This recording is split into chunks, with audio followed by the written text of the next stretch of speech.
ஆண்டவருடைய பரிசுத்த நாமம் மகிமைப்படுவதாக. परमेश्वर का पवित्र नाम महिमा हो. இந்த ஆராதனை வேளையிலும் ஆண்டவருடைய வசனங்களை சிந்திக்கும்படியாக கர்த்தர் தந்த வாய்ப்புக்காக கர்த்தரை நன்றியுடன் துதிக்கிறேன். इस आराधना के समय भी परमेश्वर के वचन को ध्यान करने के लिए और आपके बीच में उपस्थित रहने के लिए परमेश्वर ने सहायता किया, इसलिए मैं परमेश्वर को धन्यवाद कहता हूँ. லூக்கா எழுதின சுவிசேஷத்தின் புத்தகம் लूका लिखित सुसमाचार की पुस्तक 12ஆம் அதிகாரம் 12वां अध्याय 49வது வசனத்தை வாசிக்க கேட்போம். 49वां वचन हम पढ़ेंगे.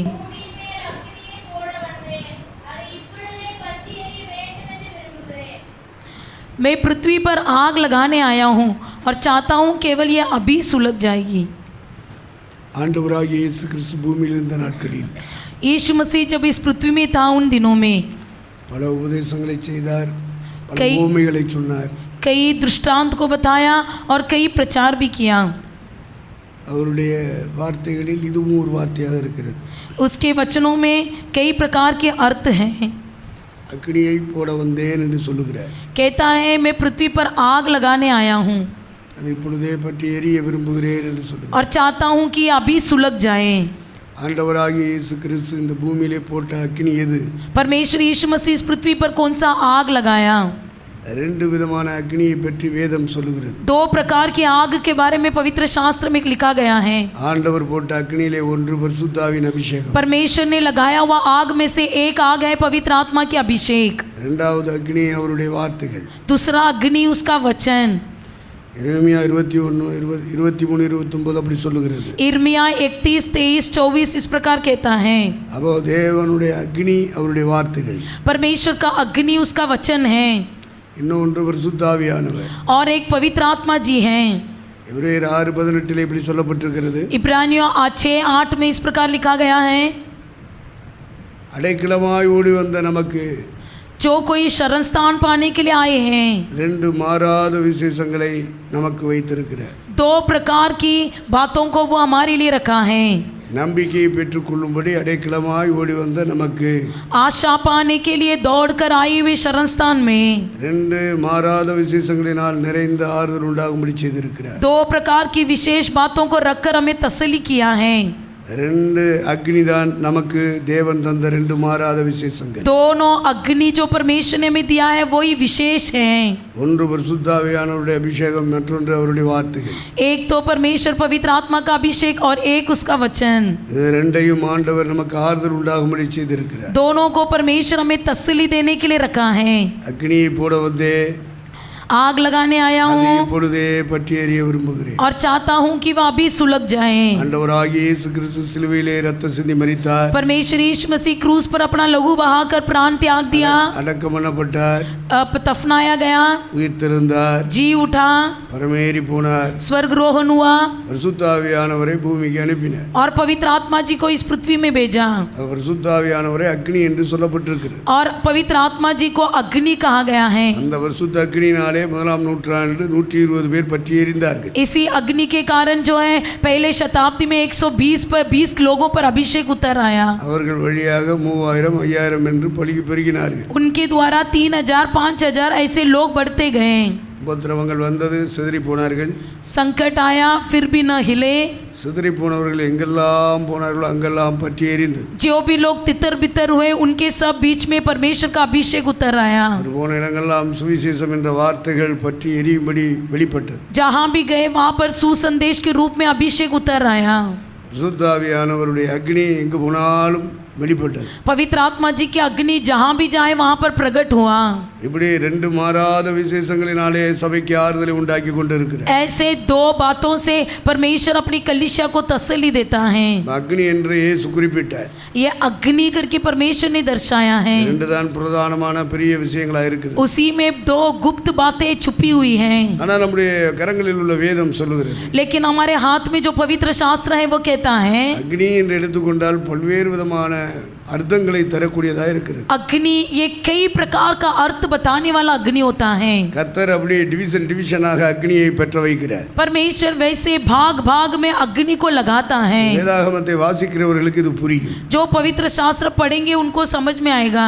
வேதம் வாசிக்காதவர்களுக்கு இது புரியாது. जो पवित्र शास्त्र नहीं पढ़ते उनको ये समझ में नहीं आएगा. பரிசுத்த ஆவியானவர் இருந்தால் அது சரியான முறையில் புரியும். यदि पवित्र आत्मा जी है तो सही तरह से समझ लोगे. பரிசுத்த ஆவி இல்லாவிட்டாலோ அது அல்லது இழந்திருந்தாலோ புரியாது. यदि पवित्र आत्मा नहीं पाए रहोगे या खो दिए होंगे तो नहीं समझ में आएगा.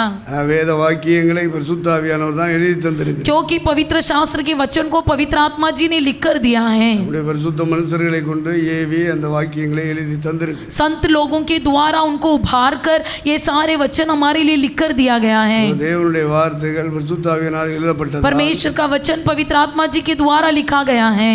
அதை எழுதின ஆவியானவர் தான் நமக்கு விளங்கச் செய்ய வேண்டும். उसे जिसने लिखाया वो पवित्र आत्मा जी हमें उसे समझाना भी है. வேத வசனத்தை புரிந்து கொள்வதற்கு அவர் ஒருவர் தான் உதவி செய்ய முடியும். पवित्र शास्त्र के वचन को समझने के लिए केवल पवित्र आत्मा जी आपकी सहायता कर सकता है. என்றால் பல்வேறு விதங்களிலே பரிசுத்த வசனத்தை வியாக்கியானம் பண்ணுகிறார்கள். इसलिए कई लोग अपने अपने ज्ञान के अनुसार वचन को समझाते हैं. அதனால தான் தேவனுடைய திருச்சபை ஒன்றாக இல்லை, பல ஸ்தாபனங்களாக பிரிந்து கிடக்கு. इसलिए परमेश्वर की कलीसिया में एक स्थापन नहीं है, वो कई विभाग में बटा हुआ है. பல ஸ்தாபனங்களை கட்டுவது தேவன் அல்ல. लेकिन ये उसे परमेश्वर नहीं बनाता. அவர் கட்டுகிற சபை ஒன்றே ஒன்று. उसका एक ही कलीसिया होगा. இந்த கல்லின் மேல் என் சபையை கட்டுவேன். इस चट्टान पर मैं अपनी भवन बनाऊंगा. அவர் கட்டுகிற சபை ஒன்றுதான். उसका बनाए जाने वाला भवन एक ही है. அதை பவுலுக்கு வெளிப்பாடாக கொடுத்தார். उसे पौलुस को दर्शाया அவருடைய சரீரம் என்று அவருக்கு வெளிப்பாடு கிடைத்தது. और उसको ये दर्शन मिला कि वो कलीसिया उसका शरीर है. அப்ப சபை என்று சொன்னால் இயேசுவின் சரீரம். कलीसिया कहा तो यीशु का शरीर, சரீரமாகிய சபை. शरीर रूपी कलीसिया. அப்போ பரிசுத்தாவினாலே நிரப்பப்பட்ட தேவ பிள்ளைகள், पवित्र आत्मा जी के द्वारा भरे गए हुए विश्वासी लोग இயேசுவின் சரீரமாக, சரீரத்தின் அவயவமாக கட்டி எழுப்பப்பட்டார். यीशु के शरीर या शरीर के अंग के रूप में बनाए जाओगे. அதுதான் இயேசுவானவர் கட்டுகிற சபை. वही परमेश्वर यीशु मसीह बनाए जाने वाला कलीसिया. மனிதர்கள் கட்டுவார்களானால் यदि मनुष्य भवन बनाएंगे வெவ்வேறு ஸ்தாபனங்களாக அது பிரிந்து விடும். तो वो कई प्रकार की स्थापन में बट जाता है. கர்த்தர் எழுதி கொடுத்த வேதத்தை எல்லாரும் வைத்திருக்கிறார்.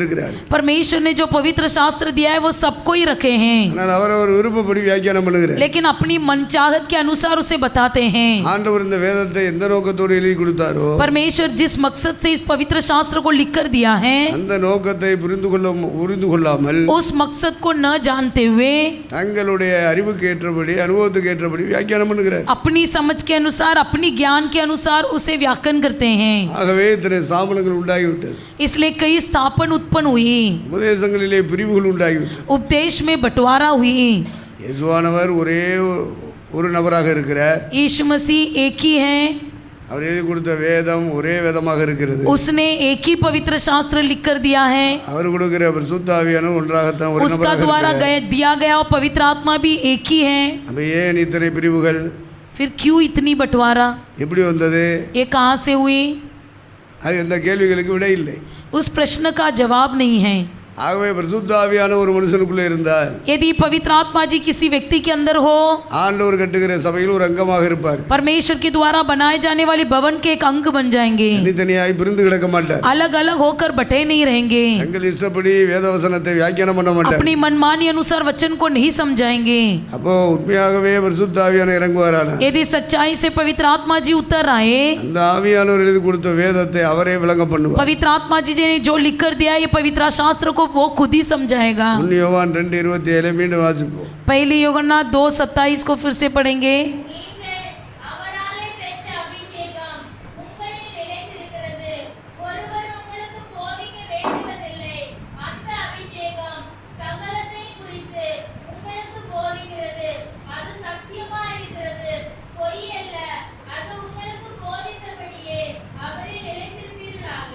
அப்ப பரிசுத்த ஆவியானவர் உங்களுக்குள் எனக்குள் இருப்பாரானால், यदि पवित्र आत्मा जी आपके और मेरे अंदर हो, அவர் உங்களுக்கும் எனக்கும் போதிப்பார். वो आपको और मुझे सिखाएगा.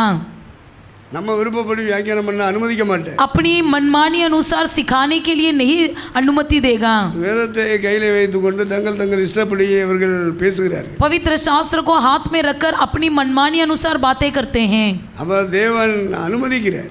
परमेश्वर ने अनुमति दिया है, அதனால அவருடைய விருப்பப்படி செய்கிறார்கள். इसलिए वो अपनी मनमानी अनुसार करते हैं. ஆகவேதான் இத்தனை பிரிவுகள் வந்து விட்டு, इसलिए इतनी बंटवारा हो गई, இத்தனை உபதேசங்கள் வந்து விட்டு, इतनी उपदेश आ गए.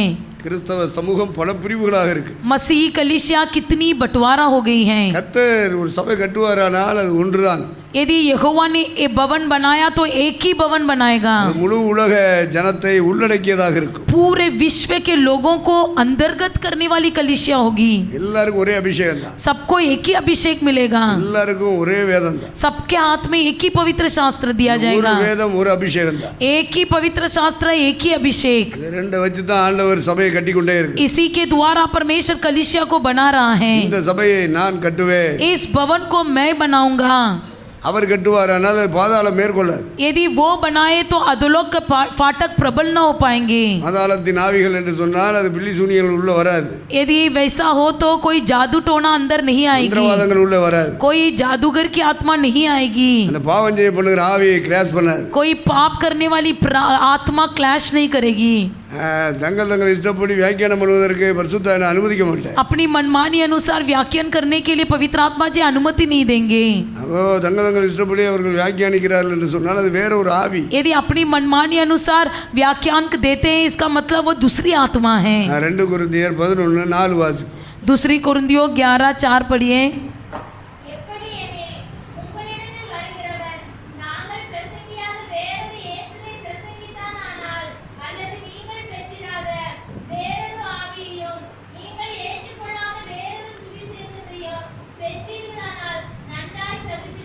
அப்போ தன்னுடைய கொரிந்து சபைக்கு பவுல் சொல்லுகிறார், कुरिन्थियों कलीसिया से पौलुस कहता है வேறொரு இயேசு. किसी दूसरे यीशु. இயேசு இயேசுன்னு தான் சொல்லுவாங்க. सब लोग यीशु यीशु ही बोलेंगे, ஆனால் இயேசுக்கு அவங்களுக்கு தொடர்பு இருக்கு. लेकिन यीशु और उनके बीच में कोई संपर्क न ஆவி होगा. ஆவி அந்நிய சொல்லுவாரு, अन्य भाषा कहेंगे, ஆனால் அது வேறொரு ஆவி. लेकिन वो और कोई आत्मा है. சுவிசேஷம் சொல்லுவாரு, सुसंदेश कहेंगे, அது வேறொரு சுவிசேஷம். लेकिन और कोई सुसंदेश. முதலாம் நூற்றாண்டிலேயே தொடங்கிருச்சு. पहले शताब्दी में शुरू हो गई. மறைமுகமாக இந்த சக்திகள் செயல்பட்டு கொண்டே இருக்கிறது. गुप्त में ये सच्चाई पूरी हो रही है. கண்டுபிடிக்கணும்னா மனக்கண்கள் திறக்கப்படணும். इसे पहचानना है तो मन की आंखें खुलना है. குருடியா இருந்தா அது தெரியாது. यदि अंधी रहोगे तो नहीं समझ में आएगा. அப்போ பரிசுத்த ஆவியானவர் எப்படி கிரியை செய்வார்? पवित्र आत्मा जी कैसा क्रिया करता है? பரிசுத்த ஆவியானவர் கொடுத்த வேத வாக்கியங்கள் எப்படி பேசப்பட வேண்டும்? पवित्र आत्मा जी के द्वारा लिखकर दिया गया हुआ पवित्र शास्त्र किस प्रकार सिखाया जाना है? உண்மையாகவே ஆண்டவர் ஒரு மனிதனை தொட்டால், यदि सच्चाई से परमेश्वर किसी को स्पर्श करे, உண்மையாகவே ஆண்டவர் அவனை அபிஷேகம் பண்ணினார், यदि सच्चाई से परमेश्वर किसी व्यक्ति को अभिषेक किया हो, அந்த அபிஷேகம் எப்படி இருக்கும்? वो अभिषेक कैसा रहेगा? அந்த ஆண்டவருடைய தொடுதல் எப்படி இருக்கும்? उस व्यक्ति का स्पर्श कैसा रहेगा? அதை காணும் கண்கள் நமக்கு வேண்டும். उसे देखने वाली आंखें हमें होना चाहिए. அப்படி கிடைத்தால் தான் वैसा मिलेगा तो ही. வேறொரு இயேசுனா அந்த இயேசு எப்படி இருப்பார்? किसी दूसरे यीशु के बारे में सुना कैसा होगा? வேறொரு ஆவினா அந்த ஆவி எப்படி இருக்கும்? किसी दूसरी आत्मा कैसी रहेगी? வேறொரு சுவிசேஷம்னா அந்த சுவிசேஷம் எப்படி இருக்கும்? कोई दूसरा सुसंदेश कैसा रहेगा? அது கண் திறக்கப்பட்டவர்களுக்கு மட்டும்தான் அது புரியும். वो जिसकी आंखें खुली हुई है वही लोग देख सकेंगे. குருடர்களுக்கு அது தெரியாது. जो अंधे लोगों को नहीं समझ में आएगा. ஆகவேதான் கண்கள் திறக்கப்பட வேண்டும். इसलिए आंखें खुले जाना है. வேதத்தை படிக்க கூட கண் திறக்கப்படணும்னு தாவீது ஜெபம் பண்றான். दाऊद प्रार्थना करता है कि हे प्रभु आपके वचन को ध्यान करने के लिए मेरी मन की आंखें खोल दे. ஆண்டவரே உம்முடைய வேதத்துக்குள்ள மறைந்திருக்கிற ரகசியங்களை பார்க்கும்படி என் கண்களை திறந்தருளோ. हे प्रभु आपके पवित्र शास्त्र में छुपी हुई गुप्त बातों को समझने के लिए मेरी मन की आंखें खोल दे. பரிசுத்த ஆவியானவர் கண்ணை திறந்து பாருடான்னு சொன்னா தான் வசனத்துக்குள்ள இருக்கிறத கண்டுபிடிக்க முடியும். यदि पवित्र आत्मा जी हमारी आंखों को खोले तो ही पवित्र शास्त्र की गहराई को समझ सकते हैं. வேதம் வச்சிருக்கிறவங்களுக்கெல்லாம் அது விளங்காது. बाकी लोगों को ये समझ में नहीं आएगा. வேதத்தை சாதாரண பேப்பரை போல புத்தகத்தை போல வாசிக்கிறவங்களுக்கு இது விளங்க. जो कोई पवित्र शास्त्रों को एक मामूली पुस्तक के समान पढ़ते उनको समझ में नहीं आएगा। பரிசுத்தாய் பெறாதவர்களுக்கு அது விளங்க. जो पवित्र आत्मा जी नहीं पाए उनको समझ में नहीं आएगा। பரிசுத்தாய் பெற்றாலும் பரிசுத்த ஆவியானவர் நடத்தி அந்த ஆழங்களை கவனிக்க வேண்டும். यदि पवित्र आत्मा जी पाया भी हो तो भी पवित्र आत्मा जी उनकी अगुवाई करना है। கண் காணவில்லை, காது கேட்கவில்லை, இருதயத்தில் உணர்வில்லை. आंखों से देखते नहीं, कानों से सुनते सही नहीं, मन में कोई विवेक नहीं। நமக்கோ ஆவியானவர் தேவனுடைய ஆழங்களை வெளிப்படுத்தி கொண்டிருக்கிறார். हमें पवित्र आत्मा जी पवित्र शास्त्र की गहराइयों को समझाता है। இருதயத்தில் ஆழம், இருதயத்தின் ஆழத்திலிருந்து யார் அதை விரும்புகிறார்களோ அவர்களுக்கு தான் அந்த ஆழம் வெளிப்படும். जो कोई मन की गहराई से उसे चाहता है उनको ही वो गहराई प्रकट होगी। ஆழத்தை ஆழம் கூப்பிடுகிறது. गहराई गहराई को पुकारता है। மனிதனுடைய இருதயத்தின் ஆழங்களிலிருந்து அதை வாஞ்சித்து ஜெபிக்க வேண்டும். मनुष्य के मन की गहराई से उसे चाह कर प्रार्थना करना है। அப்படி வாஞ்சித்து ஜெபம் பண்ணாதான் அதெல்லாம் கண்டுபிடிக்க முடியும். यदि ऐसी प्यास के मारे प्रार्थना करोगे तो ही उसे पहचान पाओगे। கண்கள் திறக்கப்பட வேண்டும். आंखें खुलाई जाना है। ஆவிக்குரிய கண்ணு திறந்திருக்கா? क्या आपकी आत्मिक आंखें खुली है? ஆவிக்குரியவர்களுக்கு தான் ஆவிக்குரிய கண்கள் திறந்திருக்கும். वो केवल आत्मा पाए हुए लोगों को ही आत्मिक आंखें खुली रहेगी। ஆவிக்குரிய கண் திறக்கப்பட்டவர்களை தான் ஆவிக்குரியவர்கள் என்று சொல்லுகிறது. आत्मिक आंखें जिसकी खुली हुई है उन्हीं को आत्मिक व्यक्ति कहते हैं। மற்றவங்க எல்லாம் ஆவிக்குரியவர்கள் அல்ல. बाकी सब आत्मिक लोग नहीं हैं। அவங்க வந்து ஆர்ச்சி கிறிஸ்தவனை போல சீன கிறிஸ்தவனை போல இருப்பாங்க. वे सब आर्शी विश्वासी और मसीही लोग और सीएसए मसीही लोग सब समान रहेंगे। இஸ்லாமியர்களை போல இருப்பாங்க. मुस्लिम के समान रहेंगे। யூதர்களை போல இருப்பாங்க. यहूदियों के समान रहेंगे। அப்போ அந்த மக்கள் அந்த குடும்பங்கள் இருக்கிறது போல அந்த பெந்தகோஸ்துக்குள்ளே இருக்கிறாங்கன்னு சொன்னா அது சரியில்லை. यदि वैसे जैसे रहते वैसे परिवार के समान यदि मसीह पेंतेकोस में भी रहते तो सही नहीं है। இவர்களை குருடர்கள் என்று தான் வேதம் சொல்கிறது. ऐसे लोगों को पवित्र शास्त्र अंधा व्यक्ति कहता है। இயேசு இயேசுன்னு சொல்வார்கள். कि यीशु यीशु कहेंगे।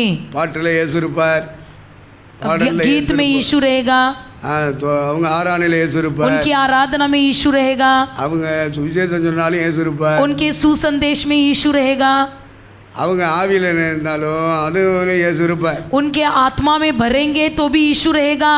அது பவுல் பிரசவம் பண்ண இயேசு அல்ல. वो पौलुस प्रचार किया हुआ यीशु नहीं है। அதான் பவுல் சொல்ற நாங்கள் பிரசங்கியாத வேறொரு இயேசுவை பிரசவம் பண்ணுகிறார்கள். इसलिए पौलुस कहता है कि हमने जो प्रचार नहीं किया उस दूसरे यीशु का प्रचार करते हैं। கண்கள் திறக்கப்பட்டிருந்தால் கண்டுபிடிக்க முடியும். जिसकी आंखें खुली रहेगी वो उसे पहचान पाएगा।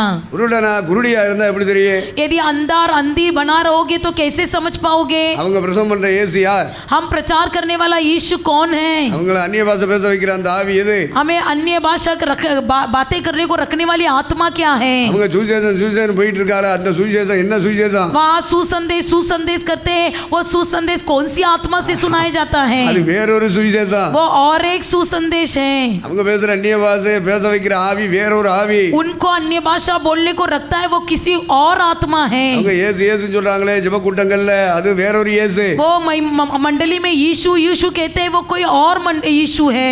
நாங்கள் பிரசங்கியாத இயேசு என்று பவுல் சொல்லுகிறார். हम जो प्रचार नहीं करते हैं वैसा यीशु। அப்போ பவுல் சொல்ற இயேசு தான் ஒரிஜினலா?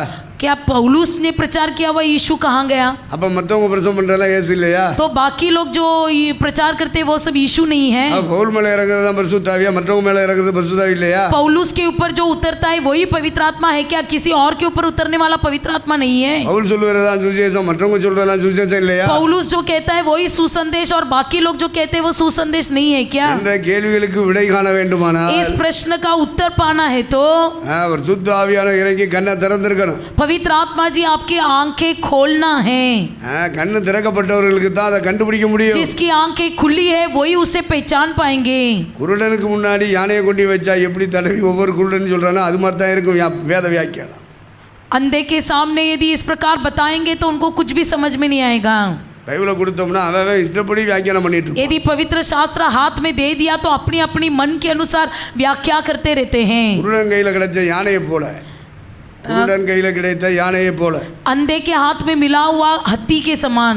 ஒருத்தன் காலை தடவி பார்ப்பான், एक व्यक्ति पैर को छूकर देखेगा, ஒருத்தன் வாழை தடவி பார்ப்பான், एक पूंछ को छूकर देखेगा, ஒருத்தன் தும்பிக்கையை தடவி பார்ப்பான், एक उसका सूंड को छूकर देखेगा, ஒருத்தன் உடல் முழுவதையும் தடவி பார்ப்பான். एक उसका पूरा शरीर को छूकर देखेगा। இந்த குருட்டு பயில கூப்பிட்டு கேட்டா यदि अंधे लोगों से पूछेंगे, யானைக்கு ஒவ்வொருத்தரும் ஒரு விளக்கம் கொடுப்பான். हत्ती का अलग अलग वर्णन बताएंगे। இவன கையில இருக்கிற வேதத்தை கையில கொடுத்தா वैसे ही पवित्र शास्त्र उनके हाथ में दिया जाए, அவன் இஷ்டப்படி வியாக்கியானம் பண்ணிட்டு இருக்கான். अपनी अपनी मनमानी अनुसार बताते जाएगा।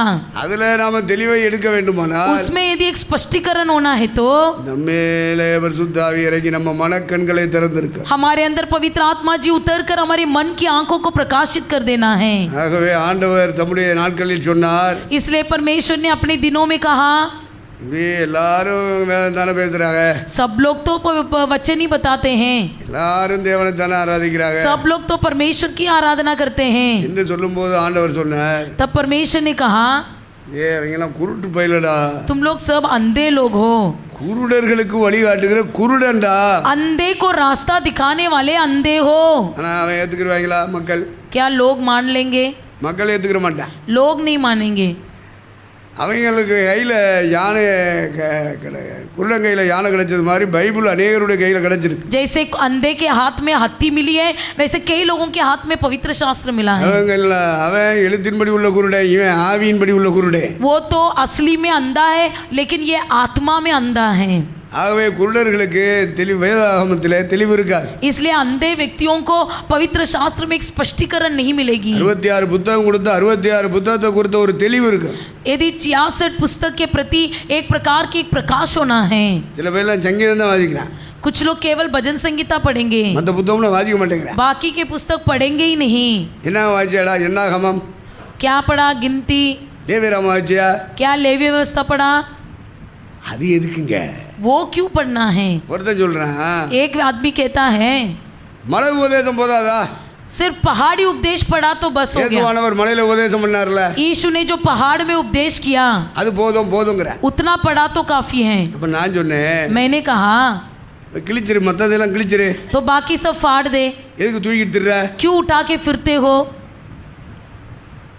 66 புத்தகத்தையும் தேவன் எதுக்காக நம்ம கையில கொடுத்தார்? परमेश्वर ने हमारे हाथ में क्यों 66 पुस्तक दिया है? பழைய ஏற்பாட்டில் 39 புத்தகம் இருக்கு. पुराने नियम में 39 पुस्तक हैं। புதிய ஏற்பாட்டில் 27 புத்தகம் இருக்கு. नए नियम में 27 पुस्तक हैं। எதுக்காக எழுத வச்சாரு? எதுக்காக நம்ம கையில கொடுத்தார்? ये सब क्यों लिखकर हमारे हाथ में क्यों दिया है? சங்கீதம் போதும்னா சங்கீதத்தை மட்டும் உங்க ஆண்டவர் கொடுத்துடலாமே. यदि सिर्फ भजन संगीता ही काफी था तो भजन संगीता ही परमेश्वर दिया होता। உபதேசம் போதும்னா அது மட்டும் போதுமே, மற்றதுக்கு ஆண்டவர் கொடுத்தாரு. यदि लेवी व्यवस्था पढ़ना है तो उसी को देता था, क्यों बाकी सब दिया? பைபிள்ல மற்ற புத்தகங்களை எல்லாம் கிழிச்சேரி बाइबल में बाकी के सब पुस्तक फाड़ कर फेंक दो। அந்த ஊழியக்காரனுக்கு கோபம் வந்துருச்சு. तब वो सेवक को गुस्सा आ गया, என்ன இப்படி பேசுற? क्या तुम ऐसी बातें करते हो? அவனுக்கு பழைய ஏற்பாடே வேண்டாங்கிறான், वो कहता है पुराना नियम ही नहीं चाहिए, புதிய ஏற்பாடு போதுங்கிறான். सिर्फ नया नियम बस हो गया। அவங்க ஒரு தனி குரூப்பா அவங்க இயங்குறாங்க. वे लोग अलग ग्रुप एक दल बना लिया है, அவங்க விருப்பப்படி எல்லாம் வியாக்கியானம் பண்ணுகிறார். अपनी अपनी मनमानी अनुसार वचन को समझाते हैं। சபைக்கு ஒரு உபதேசத்தை சொல்லணுமானால் यदि कलीसिया को एक संदेश देना है तो அது 66 புத்தகத்தையும் சார்ந்ததா இருக்க வேண்டும். 66 पुस्तक के आधारित होना है। அந்த ஆதாரங்களை எடுத்து காட்டுங்கடானா தெரிய மாட்டேங்குது. उन आधारों को बताने को कहा तो नहीं मालूम है, ஆனா அவங்க எல்லாம் ஒவ்வொருத்தரும் ஒரு சபை வச்சிருக்காங்க. लेकिन वो सब एक एक कलीसिया रखे हैं। இவன் நிலைமை எப்படி இருக்குன்னா அவன்கிட்ட பிரசங்கம் கேட்கிற மக்கள் நிலைமை எப்படி இருக்கும்? इसका ही परिस्थिति ऐसा है तो इसका प्रचार सुनने वाले लोगों की परिस्थिति कैसी होगी? நமக்கு இந்த உபதேசத்தை பரிசுத்தாரி சொல்லி தந்ததுனால நிறைய இடங்கள்ல போராட்டமாயி போச்சு. इसलिए पवित्र आत्मा जी ने सिखाया हुआ उपदेश को बताते समय कई जगह पर विरुद्धपन कमाते हैं। ஆகவே வேதத்தை புரிந்து கொள்வதற்கு பரிசுத்த ஆவியானவர் அவசியம். पवित्र आत्मा जी को समझने के लिए पवित्र आत्मा जी पाना अवश्य है। அந்த ஆவியானவரோடு இணைந்து தான் வேதாகமத்தை வாசிக்க வேண்டும். पवित्र आत्मा जी के साथ मिलकर ही पवित्र शास्त्र को पढ़ना है। வேத வசனத்தை கற்றுக் கொடுப்பதும் புரிந்து கொள்ள வைப்பதும் பரிசுத்த ஆவியின் வேலை. पवित्र वचन को सिखाना, पवित्र वचन को समझाना पवित्र आत्मा जी का काम है। எனக்கு பரிசுத்த ஆவியே வேண்டாம். कई लोगों को पवित्र आत्मा जी की अवश्य नहीं है। அநேகர் பரிசுத்த ஆவியை பெற்று இழந்து விட்டார்கள். कई लोग पवित्र आत्मा जी को पाकर खो दिए। மற்றவங்களுக்கு மத்தியில வரட்டு கௌரவத்துக்காக கையை தட்டிட்டு இருக்கா. केवल बाकी के लोगों के सामने दिखाने के लिए ताली बजाते हैं, பழைய 2 வார்த்தைகளை பேசிட்டே இருக்கா. बाकी 2 बातें कहते रहते हैं। இப்படியெல்லாம் ஓடி கடைசி சித்தினா நரகத்து போக வேண்டியிருக்குமே. ऐसे सब करते रहोगे तो आखिर में मर जाओगे, तो नरक में जाना पड़ेगा। இது எல்லா பயிலும் ஓடி முடிக்கிற ஒரு லக்கு இருக்குல்ல, மரணம் வரும்ல. सब लोगों को एक दिन मरना है, அதுல தப்பணுமா வேண்டாமா? उसमें बचना है कि नहीं? மரணத்தை கடந்து பரலோகத்துக்குள்ள நுழையணுமா வேண்டாமா? मरने के बाद स्वर्ग में प्रवेश करना है कि नहीं? நீ கல்லறை வரைக்கும் ஓடுற வாழ்க்கை எதுக்கு? அந்த வாழ்க்கை कब्रिस्तान तक दौड़ने वाली दौड़ कौन सा जीवन है? அவனுடைய எல்லையே சுடுகாடு தான். उनके लिए सीमा जो है कब्रिस्तानी है। இஸ்லாமியர்களுக்கும் அதே மாதிரி தான். इस्लामियों लोगों के लिए भी वैसे ही है। இந்த பேருக்கு கிறிஸ்தவ பேரை வச்சுக்கிட்டு வாழ்ந்துட்டு இருக்கானே அவனுக்கும் எண்டு அதுதான். जो केवल नाम के लिए मसीही जीवन बिताते हैं उनका भी समाप्त वैसे ही होगा। பரிசுத்த ஆவியின் அபிஷேகம் பெற்ற கிறிஸ்தவன் வித்தியாசமானவன். लेकिन पवित्र आत्मा जी पाया हुआ मसीही व्यक्ति कोई अलग जीवन बिताता है। உலகத்தில் உள்ள மக்களுடைய வாழ்க்கை பழக்க வழக்கம் வேறு. दुनिया के लोगों का जीवन का बातें व्यवहार अलग हैं। பரிசுத்த ஆவி பெற்றவருடைய பழக்க வழக்கம் வாழ்க்கை வேறு. पवित्र आत्मा जी पाया हुआ व्यक्ति का बातें व्यवहार अलग हैं। அவங்களுக்கு இவங்களுக்கு வித்தியாசம் இருக்கு. इनका और उनके बीच में बहुत बड़ा भेद है। நான் உலகத்தார் அல்லாதது போல நீங்கள் உலகத்தார் அல்ல. मैं जैसा संसार का नहीं हूँ वैसे तुम भी संसार के नहीं हो। அவர்களுக்குள்ளே இருப்பது ஆவி, உலகத்தின் ஆவி. उनके साथ जो है वो दुनिया की आत्मा है। சபைக்குள்ளே வருகிறவர்களுக்குள்ளே இருப்பது பரிசுத்த ஆவி. लेकिन कलीसिया के अंदर आने वालों के ऊपर पवित्र आत्मा होता है। அவர் ஒருவனுக்குள்ளே இருந்தா பரலோக சிந்தையை தந்துகிட்டே இருப்பார். पवित्र आत्मा ही हमें स्वर्गीय विचारों को देता रहेगा, உலக சிந்தையை நிராகரிச்சு கொண்டே இருப்பார். इस दुनिया की विचारों को दूर करते रहेगा।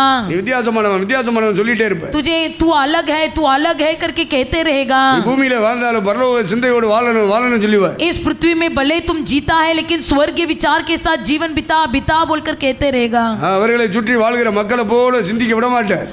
अपने चारों तरफ रहने वाले लोगों के समान हमें रहने नहीं देगा। அவங்கள போல குடும்பம் நடத்த விட மாட்டார். उनके समान परिवार चलाने को नहीं देगा। அவங்கள போல ஜம்பாதிக்கணும் ஓட விட மாட்டார். इनके समान कमाने के लिए दौड़ने को नहीं देगा। அவங்கள போல பணம் ஓட விட மாட்டார். उनके समान आमदनी बोलकर भागने को नहीं देगा। இருக்கிறவளோடு அகிலாண்டத்தையும் படைத்த இறைவன் இருக்கிறார். कलीसिया में बनाया हुआ परमेश्वर, अखिल विश्व को बनाया हुआ परमेश्वर है। அவர் இருப்பாரானால் வாழ்க்கையே வித்தியாசமா இருக்கும். यदि वो है तो आपका जीवन ही अलग बदल जाएगा। பரிசுத்தாவின் மூலமாக தேவன் நம்மோடு இருக்கிறார். पवित्र आत्मा जी के द्वारा परमेश्वर आपके साथ रहता है। அப்ப தெய்வம் ஒரு மனிதனோட இருப்பாருன்னு சொன்னா அவன் வாழ்க்கையே வித்தியாசமானது. यदि परमेश्वर किसी व्यक्ति के साथ है तो उसका जीवन बदल जाता है। உலகத்துல வாழ்றவங்கள போல அவனுடைய வாழ்க்கை இருக்கு. इस दुनिया के लोगों के समान उसका जीवन नहीं रहता है। வித்தியாசமான வாழ்க்கை. उसका जीवन अलग होता है। போதும் கடவுளோட வாழ்றவனுக்கு கடவுளுடைய சத்தம் கேட்டுட்டே இருப்பான். हमेशा परमेश्वर के साथ रहना, परमेश्वर की आवाज सुनना। தேவன் தினந்தோறும் பேசுவார். परमेश्वर रोज उससे बातें करेगा। ஞாயிற்றுக்கிழமை மட்டும் பேசுகிறவர் அல்ல. केवल रविवार को बातें करने वाला परमेश्वर नहीं। ஸ்பெஷல் மீட்டிங்ல பேசுகிறவர் மட்டும் அல்ல. सिर्फ विशेष मंडली में बातें करने वाला परमेश्वर नहीं। அனுதினமும் பேசுகிறவர் பரிசுத்த ஆவியானவர். प्रतिदिन बातें करता है पवित्र आत्मा जी। தேவனுடைய குரலை அனுதினமும் கேட்பான் ஆவிக்குரியவன். परमेश्वर की आवाज को प्रतिदिन सुनने वाला आत्मिक व्यक्ति। தினந்தோறும் அவருடைய குரல் உனக்கு கேட்கலன்னு சொன்னா உன்னை விட்டு அவர் பிரிஞ்சிட்டாருன்னு அர்த்தம். यदि प्रतिदिन तुम परमेश्वर की आवाज को नहीं सुनते हो तो मान लो कि परमेश्वर पवित्र आत्मा जी आपसे दूर हो गया है। ஆவிக்கும் ஆத்மாவுக்கும் சரீரத்துக்கும் அவர் ரட்சகர். वो आपकी प्राण आत्मा शरीर का उद्धार करता है। உன்னுடைய வாழ்க்கையின் பழக்க வழக்கங்கள் அனைத்திலும் அவர் இடைப்பட்டுக் கொண்டிருப்பார். आपके जीवन के हर एक व्यवहार में वो प्रकट होते रहेगा। நீ சிந்திக்கிற சிந்தனைகளிலே எண்ணங்களிலே யோசனைகளிலே அவர் இடைப்பட்டுக் கொண்டிருப்பார். आपकी सोच में विचारों में वो प्रकट होते रहेगा। அல்லவா பரிசுத்த ஆவி. यही तो पवित्र आत्मा जी हैं। அப்படி ஆவியானவருடைய இடைப்பாடு இல்லாத வாழ்க்கை அது இப்போ வேற ஆவி நடத்துதுன்னு அர்த்தம். पवित्र आत्मा जी के बिना जो जीवन बिताते हैं उनको कोई और आत्मा अगुवाई कर रहा है। அப்ப அப்படிப்பட்டவங்க சுவிசேஷம் அறிவிப்பாங்க. वैसे लोग भी सुसंदेश सुनाएंगे। அப்படிப்பட்டவங்க இயேசு ஆராதிப்பாங்க. वैसे लोग भी यीशु को आराधना करेंगे। ஆனா பரிசுத்த ஆவிக்கும் அவங்களுக்கு சம்பந்தம் இருக்கு. लेकिन पवित्र आत्मा और उनके बीच में कोई संबंध नहीं रहेगा। கத்தோலிக்கர்லாம் இயேசுவை ஆராதிக்கிறாங்க. कैथलिक लोग भी यीशु की आराधना करते அவங்க हैं। டெய்லி பைபிள் வாசிக்கிறாங்க. उनके भी हाथ में बाइबल है। அவங்கள நீங்க பரலோகம் போற இடத்துக்கு அவங்க வருவாங்கன்னு நீங்க சொல்ல முடியுமா? क्या कह सकते हो कि वो स्वर्ग में आएंगे? அதே மாதிரி தான் சிஎன்ஏக்காரன், वैसे सीएनए लोग, அது மாதிரி தான் சால்வேஷன் ஆர்மி, वैसे सैल्वेशन आर्मी, அது மாதிரி தான் பிரதர் மிஷன், वैसे ब्रदर मिशन, அது மாதிரி தான் பெண்டிகாஸ்ங்கிற பேரை வச்சுக்கிட்டு பூமியில் வாழ்ந்துட்டு இருப்பான். वैसे ही पेंटिकोस का नाम को रखकर इस दुनिया में अपना जीवन बिताते रहेगा. இவங்களுக்கெல்லாம் பரலோகம் கிடையாதுன்னு பைபிள் எப்படி சொல்லுதோ, इन सबके लिए जैसा स्वर्ग नहीं मिलेगा करके पवित्र शास्त्र कहता है, பெந்தெகோஸ்தே சபைக்குள்ளே பக்க வழியாய் நுழைந்த சகோதரர்களும் அங்கே வர முடியாது பரலோகத்துக்கு. पिंतेकोस कलीसिया में जो और रास्ते से प्रवेश किए हुए लोग भी स्वर्ग में नहीं आएंगे. இறைவனோட இருக்கிறவன் இறைவனுக்காகலாம் வாழ்வான். जो ईश्वर का है वो ईश्वर के लिए जिएगा. உலகத்தான் வாழ்ற மாதிரி வாழ்ந்துட்டு இருக்கான். संसार में रहने वाले लोगों के समान कैसा जीता है, எப்படி இருக்கானோ அப்படிதான் அவனும் இருக்கான். जैसे सीएसए के लोग होते हैं वैसे जी रहे हैं. சுத்தாய் பெறாதவன் எப்படி இருப்பானோ அப்படிதான் அவனும் இருக்கான். पवित्र आत्मा जिसने नहीं पाया वैसा व्यक्ति के समान जीते हो. எப்படியா சாவுன்னு ஒன்று வருமே, செத்தா எங்க போய் நிப்ப? कैसे भी एक दिन मरना है, मरने के बाद कहाँ जाओगे? கல்லறையை தாண்டி வாழக்கூடிய வாழ்க்கை உள்ளவன் தான் சபைக்குள்ள இருக்கிறவன். कब्रिस्तान के बाद भी जो जिंदगी है वैसा जिंदगी पाया हुआ व्यक्ति ही कलीसिया के अंदर है. கல்லறையை தாண்டி வாழ போற வாழ்க்கை பரலோக வாழ்க்கை. कब्रिस्तान के बाद की जिंदगी स्वर्गीय जिंदगी, அது நித்திய வாழ்க்கை. वो अनंत काल की जीवन. அந்த வாழ்க்கையை பூமியில உயிரோடு இருக்கும் போதே தொடங்கிறன. उस जीवन को पृथ्वी में ही शुरू कर देना है. நானோ ஜீவன் உண்டாயிருக்கும், அந்த ஜீவன் பரிபூர்ணப்படும் வந்தேன். मैं तो जीवन उत्पन्न करने के लिए और उसे परिपूर्ण करने के लिए आया हूँ. பூமியிலே நீ நல்லா வாழ்ந்துட்டு இருக்கும் போதே அந்த ஜீவன் உன் ஆன்மாவுக்குள்ள வந்துடணும். वो पृथ्वी जब तुम इस दुनिया में जीवित हो तभी वो आत्मा आपके अंदर आ जाना है. கிறிஸ்து எனக்கு ஜீவன், मसीह मेरा जीवन. அப்ப ஜீவனா இருக்கிற கிறிஸ்து உன் ஆன்மாவுக்குள்ள வரணுமே. जीवित मसीह तुम्हारी आत्मा में प्रवेश करना है.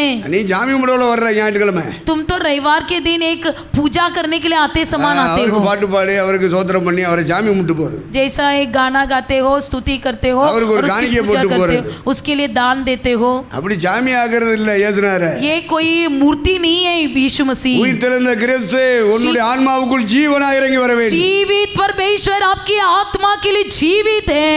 இங்கேயே ஒரு வாழ்க்கையில ஒரு மாற்றம் வரணும். यहाँ पर ही आपके जीवन में एक बदल होना है. அப்பதான் உனக்கு மரணம்னு வந்துச்சுன்னா மரணத்தின் மூலமா கர்த்தருடைய ராஜ்யத்துக்குள்ள போவ. तभी तुम मरने के बाद, मौत के बाद परमेश्वर के स्वर्ग राज्य में प्रवेश करोगे. உனக்கும் கிறிஸ்துவாகிய ஜீவனுக்கு சம்பந்தம் இல்லாம வாழ்ந்துட்டு यदि तुम्हारे और मसीह जीवन के में कोई संबंध न हो, எத்ததுக்கு பிறகு பரலோகத்துக்கு போலானா போக முடியாது. यदि स्वर्ग राज्य में जाऊंगा कहोगे तो नहीं जा पाओगे. வாய்ப்பில்லை ராஜா, வாய்ப்பில்லை. कोई मौका नहीं.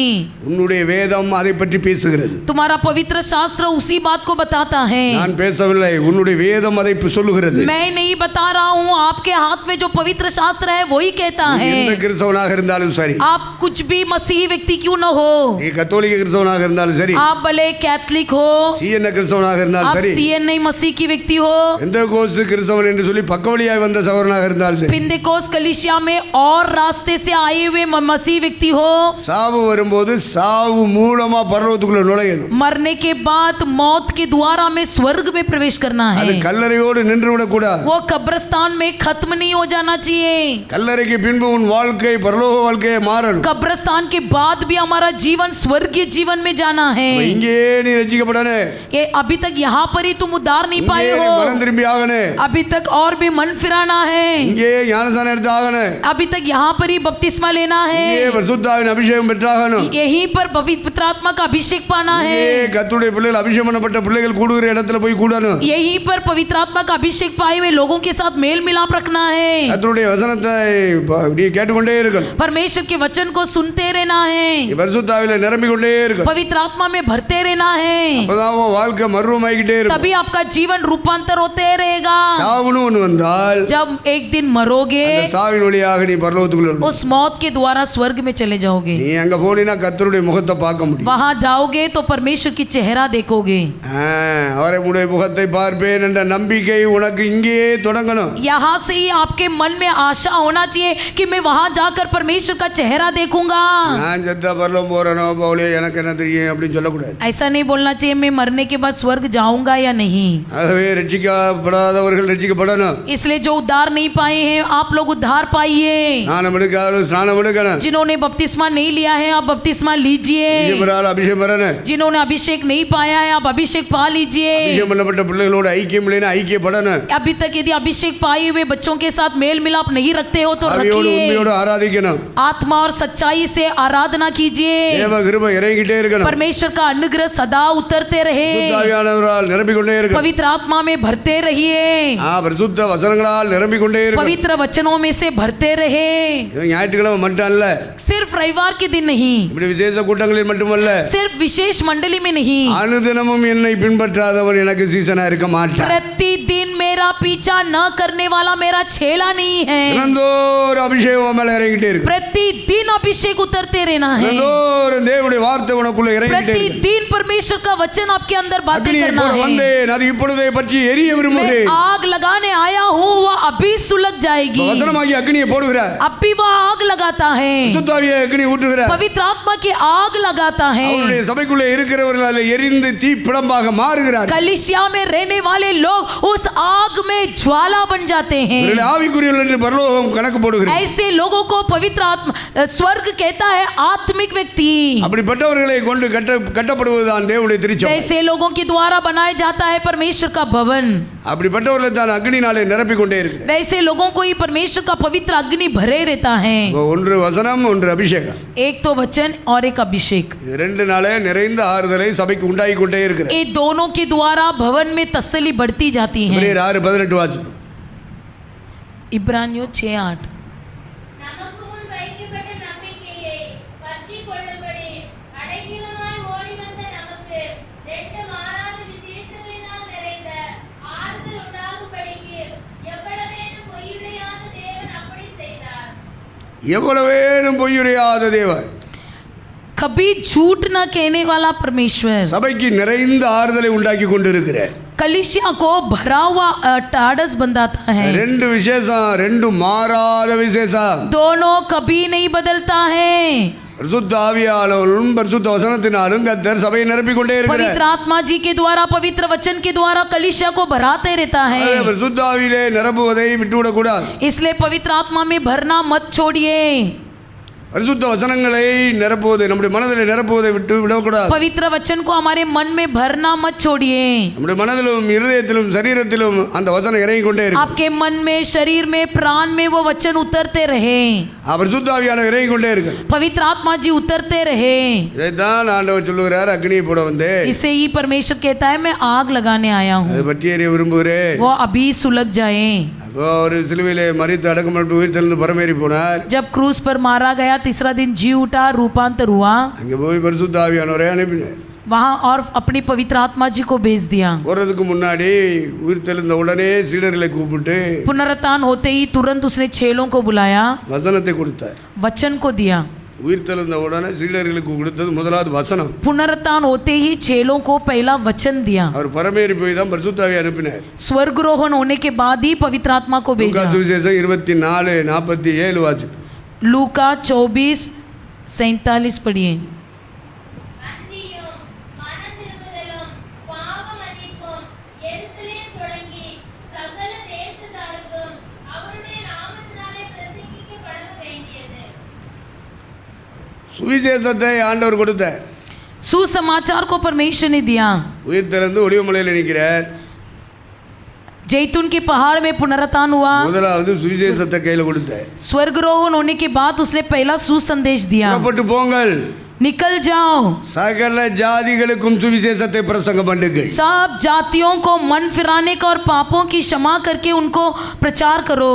விசுவாசம் உள்ளவனாய் ஞானஸ்நானம் பெற்றவன் ரட்சிக்கப்படுவான். और जो विश्वास के साथ बपतिस्मा लेगा उद्धार होगा. விசுவாசியாதவனும் ஆக்கினைக்குள்ளாக தீர்க்கப்படுவான். जो विश्वास न करेगा वो दंड पाएगा. நீங்கள் புறப்பட்டு போய் तुम निकल जाओ சகல ஜாதிகளையும் और सभी जाति के लोगों को சீசராக்கி चेला बनाकर பிதா குமாரன் பரிசுத்தாவி நாமத்திலே पिता पुत्र पवित्र आत्मा जी के नाम से ஞானஸ்நானம் கொடுத்து बपतिस्मा देकर நான் உங்களுக்கு கட்டளையிட்ட யாவையும் मैंने जो भी तुम्हें आज्ञा दिया है அவர்கள் கைக்கொள்ளும்படி உபதேசம் பண்ணுங்கள். उनको पालन करने के लिए प्रचार करो. கர்த்தர் வார்த்தைகளை ஒப்படைத்தார். परमेश्वर ने वचन को दिया. வசனத்தை முதலாவது சீடர்களுடைய கையில் ஒப்படைத்தார். वचन को सबसे पहले चेलों के हाथ में दिया. சுவிசேஷத்தை ஒப்படைத்தார். सुसंदेश को दिया. உபதேசங்களை ஒப்படைத்தார். उपदेश को दिया. அதுக்கு பிறகுதான் அவரு பரலோகம் போய் பரிசுத்தாவி அனுப்பினார். उसके बाद वो स्वर्गरोहण हुआ और फिर आकर पवित्र आत्मा को भेजा. அவர் ஒப்படைச்ச வசனம் அக்னி. जो सौंपा हुआ वचन अग्नि, அவர் பரலோகம் போய் அனுப்பின பரிசுத்த ஆவி அக்னி. वो स्वर्ग में जाने के बाद पवित्र आत्मा भेजा वो अग्नि இந்த है। ரெண்டு அக்னினாலும் தம்முடைய திருச்சபை மக்களை நிரப்பினார். इस दोनों अग्नि के द्वारा परमेश्वर ने कलीसिया के लोगों को भरा दिया है। வசனத்தினாலும் நிரப்பப்பட வேண்டும், वचन के द्वारा भी भरा जाना है, பரிசுத்த ஆவியினாலும் நிரப்பப்பட வேண்டும். पवित्र आत्मा जी के द्वारा भी भरा जाना है। அக்னியை போட வந்தே, अग्नि लगाने आया हूँ, அது பற்றி எரிய விரும்புகிறேன். वो चाहता हूँ कि अभी सुलग जाए। அக்னி இறங்கினாலே தீ பிளம்பாக மாறணும் சபை மக்கள். आग उतरते ही कलीसिया के लोग अग्नि ज्वाला बन जाना है।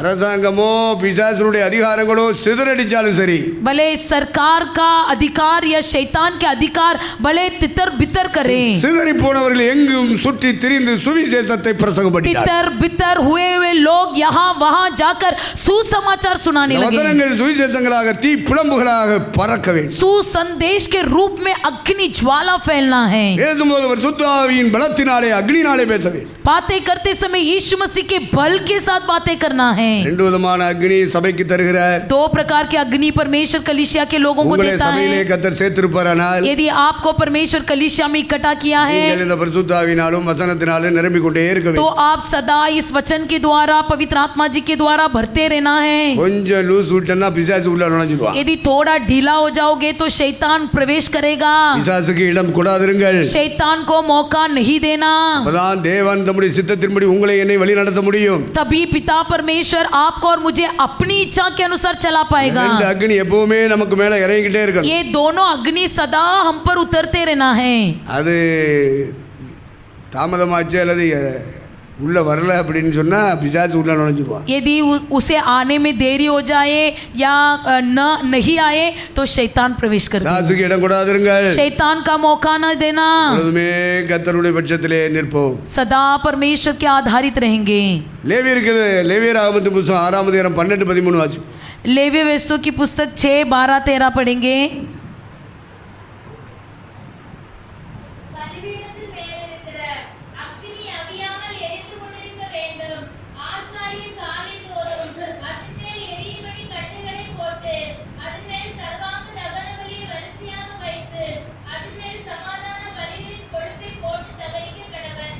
பலிபீடத்தின் மேல் அக்கினி எப்பொழுதும் எரிந்து கொண்டிருக்க வேண்டும். அது ஒருபொழுதும் அவிந்து போகலாகாது.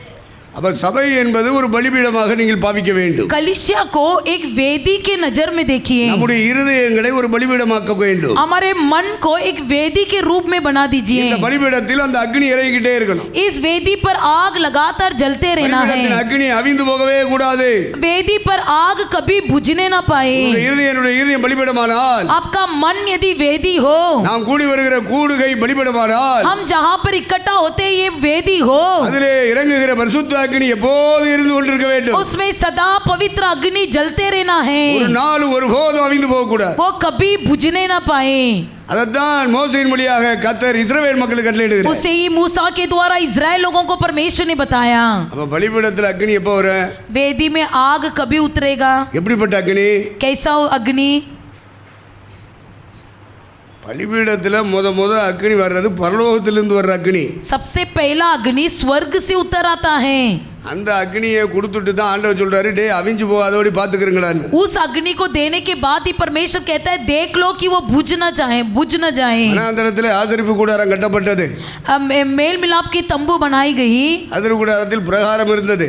उसके अंदर प्रहार भी था। பரிசுத்த ஸ்தலம், மகா பரிசுத்த ஸ்தலம் என்ற ஒரு கூடாரம் இருந்தது. पवित्र स्थल, अति पवित्र स्थल बोलकर एक तंबू था। பலிபீடம் ஓப்பன் ஏர்ல இருக்கும் பிரகாரத்தில். वेदी जो है खुले में रहेगा। பலிபீடம் எப்பவும் திறந்தே இருக்கும். वेदी हमेशा खुला रहेगा।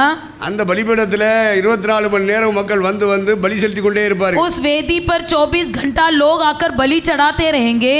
அந்த பலிபீடத்தில் விறகு கட்டைகளை அடுக்குவார்கள். அதுக்கு மேலே பலி ஆடுகளை, மாடுகளை, புறாக்களை எல்லாம் பலியாக்கி அதுக்கு அந்த மாம்சத்தை அதில் போடுவாங்க. उस बलिदान पर वेदी पर लकड़ियां जलाएंगे और अपनी बलि को चढ़ाते रहेंगे। அதில் ஒரு அக்னி இருந்துகிட்டே இருக்கும். उसमें सदा आग जलता रहेगा। அது பலிபீடத்தை பிரதிஷ்டை பண்ணும்போது அந்த அக்னி பரத்திலிருந்து இறங்கி வர்ற அக்னி. उस वेदी को प्रतिष्ठा करते समय स्वर्ग से आग उतर आता है। இதைத்தான் மோசேயின் வழியாக கர்த்தர் சொல்லுகிறார். उसे ही मूसा के द्वारा परमेश्वर कहता है பலிபீடத்தின் அக்கினி எப்போது எரிஞ்சுக்கிட்டே இருக்கணும். वेदी में आग लगातार जलते 24 மணி रहे, நேரமும் எரிஞ்சுக்கிட்டே இருக்கணும். 24 घंटा जलते रहे, அது அணைஞ்சு போகவே கூடாது वो कभी बुझने ना पाए, என்று ஆண்டவர் கட்டளை கொடுத்தார். ऐसे परमेश्वर ने आज्ञा दिया। அப்போ பரிசுத்த அக்கினியை கொண்டுதான் மற்ற பலிகள் எரிந்து கொண்டிருக்கிறது. पवित्र अग्नि के द्वारा ही दूसरे बलि के वस्तुएं जलते रहना है। லேவியராகமம் 10:1-2 வாசிங்க. लेव्य व्यवस्था की 10:1 और 2 पढ़िए।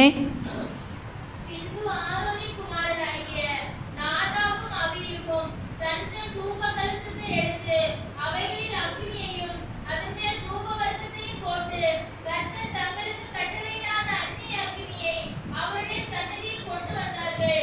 அப்பொழுது அக்கினி கர்த்தருடைய சந்நிதியிலிருந்து புறப்பட்டு அவர்களை பட்சித்தது. அவர்கள் கர்த்தருடைய சந்நிதியில் செத்தார்கள். இங்க பாருங்க, ரெண்டு விதமான அக்னியை பற்றி அங்க எழுதியிருக்கு. दो प्रकार की अग्नि यहाँ पर बताया गया है। ஒன்னு கர்த்தருடைய அக்னி, एक तो यहोवा की अग्नि இன்னொரு அக்னி அந்நிய அக்னி. और एक जो है अन्य अग्नि। ஆண்டவருடைய ஆலயத்துக்குள்ளே சபைக்குள்ளே அந்நிய அக்னி வரக்கூடாது. परमेश्वर की कलीसिया के अंदर अन्य अग्नि नहीं होना है। ஏக ஊழியக்காரர்களை நாம் கவனிப்போமானால் यदि कई कलीसिया के सेवकों को हम ध्यान देंगे, அநேக அந்நிய அக்னியை கொண்டு வந்தார். कई अन्य अग्नि को ले आते हैं। அந்நிய அக்னி உள்ள வந்தா ஆவிக்குரிய மரணம் சம்பவிக்கும். यदि अन्य अग्नि आएंगे तो आत्मा में एक मृत्यु हो जाएगी। பிரதான ஆசாரியனாகிய ஆரோனுடைய மூத்த பிள்ளைகள் நாதாப் அபியூத், हारून के 2 पुत्र जो थे नादाब और अबीहूद, இவர்கள் தூப கலசத்தை எடுத்துக்கொண்டு வருகிறார்கள். ये धूपदान को लेकर आए।